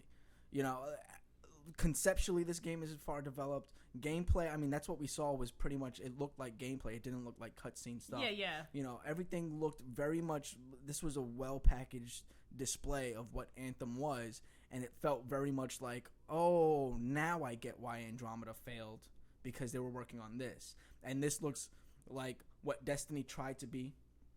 This looks like what Mass Effect, kind of a Mass Effect thing, but it also looks like they took lessons from Titanfall. They took lessons from Mass Effect, and they learned from Bungie's mistakes in Destiny to really bring you a cooperative experience, online multiplayer that's seamless integration. You don't have to boot out of your mission. You can just call somebody and say, hey, you want to come up? And they, boom, Titanfall style, boom. They come down, and then you guys go ahead and attack whatever objective it is. So it was very interesting. We're going over the points here in a second. But when we just... Do you have anything to say about Anthem? One thing I don't like about Anthem, because I did have a con. I did have a con, right? She was saying, "Oh, I gotta probably check that out with so and so, with Kara or whatever it was," and he was like, "Yeah, you definitely need the XP." And I was like, "Oh, really? You're gonna pull me out of the immersion that way?" Yeah, I heard that too. Where you're just gonna pull me out of the immersion by having the characters talk about XP blatantly, like that. That was a little much. But I don't know if that was somebody talking through a microphone, if that's what it's supposed to be. You get what I'm saying? If it's going to be online multiplayer, then this guy might be talking through a microphone. Oh, yeah. Might be like dialogue from players. From players, and that's what they were trying to do. So that's... because then if you see when later in when the squad joins up, they're like, yeah, what up, guys? Yeah, exactly. So it could have either been way. that way, you know, so that's fine. A very good but point. If there was a scripted, like, yeah, you definitely need the XP, then it's like, all right, now you're pulling me out of the immersion. But if it's not, if it's very much like they were just simulating microphones on a in-game chat, then I'm all for it. So the interesting thing is, Christine watched on her iPad, you watched on the TV, I watched on my 4K laptop. Mm-hmm. So I saw Anthem in 4K. And the game is gorgeous. Yeah, well, I could tell that it looked gorgeous from that first. I from could that too. first just guy that came up, and you saw like kind of the ridges on his face, all the freckles, and kind of like good. yeah. I didn't see 4K good, but I could tell that there was more detail involved in that character than there has been previously, even on the fabric inside of that little like bazaar area. Yeah, 100%. Does it make you want to be a PC gamer No. now? Consoles are where it's at. It looks good. I really enjoyed. I liked, and I don't know if you mentioned, I was counting up the points and how I dominated. Flying and then just shooting down into the water. Yeah, I thought that was absolutely cool. That's definitely a big draw. It just looks like it's very open, and I like the combat. It's like, hey, there's a big motherfucking monster. I'm probably not going to take it down. I'm going to fly away. And it was just very like, okay, this is obviously how you work. I feel like, which was cool. I feel like they did Iron Man better than Iron Man did it. You know, that's what I was getting from when she jumped off and then she went into that flight mode. I was like, this is Iron Man better than Iron Man was able to pull it off. 100%. So coming to the points, Nick, you got 0. I got 0. How did I get 0? There was no Project Scorpio or Lens togetherness. I get separate points for those, sir. You do not. And Scorpio opened the show, so I get 2 points. He did have Down It Opens. I'll give you a point for that. That's 2 points, sir. That's 1 point. Get the fuck out of here. Gears of War did not happen. Destiny did not happen, and 4K upgradable did not happen. 4K upgrade. Oh, the upgradable hardware? Yes, it did happen. You can upgrade the cooling unit. Point, baby. You can upgrade the cooling unit. Point. All right. Then I don't feel bad about the one that I was iffy on. I got points on Crackdown launches with the Switch. That's 2 points. Fuck you. Okay. Fair? Okay. All right, so now I get 4 points. And then new IP or bring something back. Xbox original. Game, backwards compatibility. Would you grant me that as a point? No, that there was no. You got that point, but not because of that. Not because of that. You got that point because of what Anthem. was it? Crackdown 3. Crackdown 3 is bringing something and back. And Anthem's a new IP. Well, no. Well, we kind of knew about that from yesterday. And I got a point for Cuphead. So I got a total of 4 points. You got a total of 2 You got points. a total of 5 points, sir. Why are you helping him? Because it's true, right? You got Crackdown. Okay. Right? And then you got what a new IP that was exclusive? No, he just said new IP. He just said new IP? New IP or bring something back. Anthem's a new IP. And yeah, then but Anthem's not. That's why I'm saying is it exclusive? Because that's not. So Anthem's not. The argument is bringing something back is the backwards compatibility. That's what I'm giving. See, but Crackdown for me would be bringing something back because that was 360 days. You know what I'm saying? Whereas Uncharted is already. So you're here. saying I would get 2 points for that? No, I'm saying that you Just would get 1 point. 1 point for Okay. Crackdown, but 1 point for a new IP because I thought that there was a new IP that they announced besides Crackdown. And then Cuphead, so 4 points. I don't know where you're going to find. Yeah, what's some Black Desert? Black Desert. Yeah, Black Desert. Right, but does Indie count as new IPs? So, as it stands right now, you have 4 points. I have 6. Okay. Ubisoft. That's not total. That's total points of the conference so far. Yeah. 4 points versus 6. Okay. Yeah. I can't wait for you to be wrong with Evil Within. So yeah, that wraps up our post show of Microsoft's E3 2017 press conference. Let us know in the comments, of course, what you thought of it. If you're very excited for it, definitely. What is your favorite game of the Anthem press conference? Anthem. Of the press conference of this one? Yeah. Sea of Thieves. We're waiting on you, Pete. He hasn't made up his mind yet. He's like Cuphead. He wants to say Cuphead so badly. He wants to say Cuphead, but then there's Ori and the Mist, and then there's. It's not the Mist. It's the Wisp. Whatever. State of Decay 2. State of Decay 2. What? Oh. I think that really surprised me, and I was very intrigued by that. I'm very excited about that. Not the strongest showing, but that little twist at the end definitely gave it. It just made me go. I was never a big fan, but now you're making me look at you. Yeah. I got you. I got my eye on you. State of Decay 2. I got my eye on you. Could you be my next Horizon? Not really. So thank you guys for watching Microsoft E3 2017 press conference. Remember, we're going to be back at 11:30 p.m. Eastern Standard Time or 8:30 Pacific Time for Bethesda's pre-show, where me and Nick are going to just have a fight. It's going to be a fight. We're going to be joined most likely by Mr. Jay Rush, who's been on the show before. You guys know him. And Christine will be back tomorrow for Sony. And I'll be here halfway through Ubisoft. But we'll get into that for Bethesda. So yeah, pre-show for Bethesda. We're gonna watch the conference with you, and then we're gonna have a post-show reacting to it. We're gonna be very tired. We apologize ahead of time. Because obviously that hasn't been happening.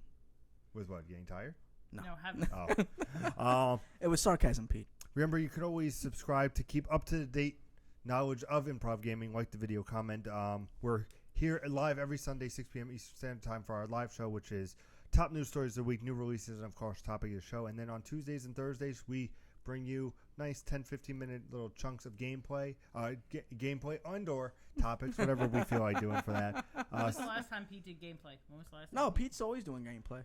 Yeah, I think Edith Finch was the last time he did I'm it. always on Twitch, twitch.tv/ImprovCap. Edith Finch was amazing. So check all that out. Make sure you keep tabs on that. Need food soon. And as always, ladies and gentlemen, game on.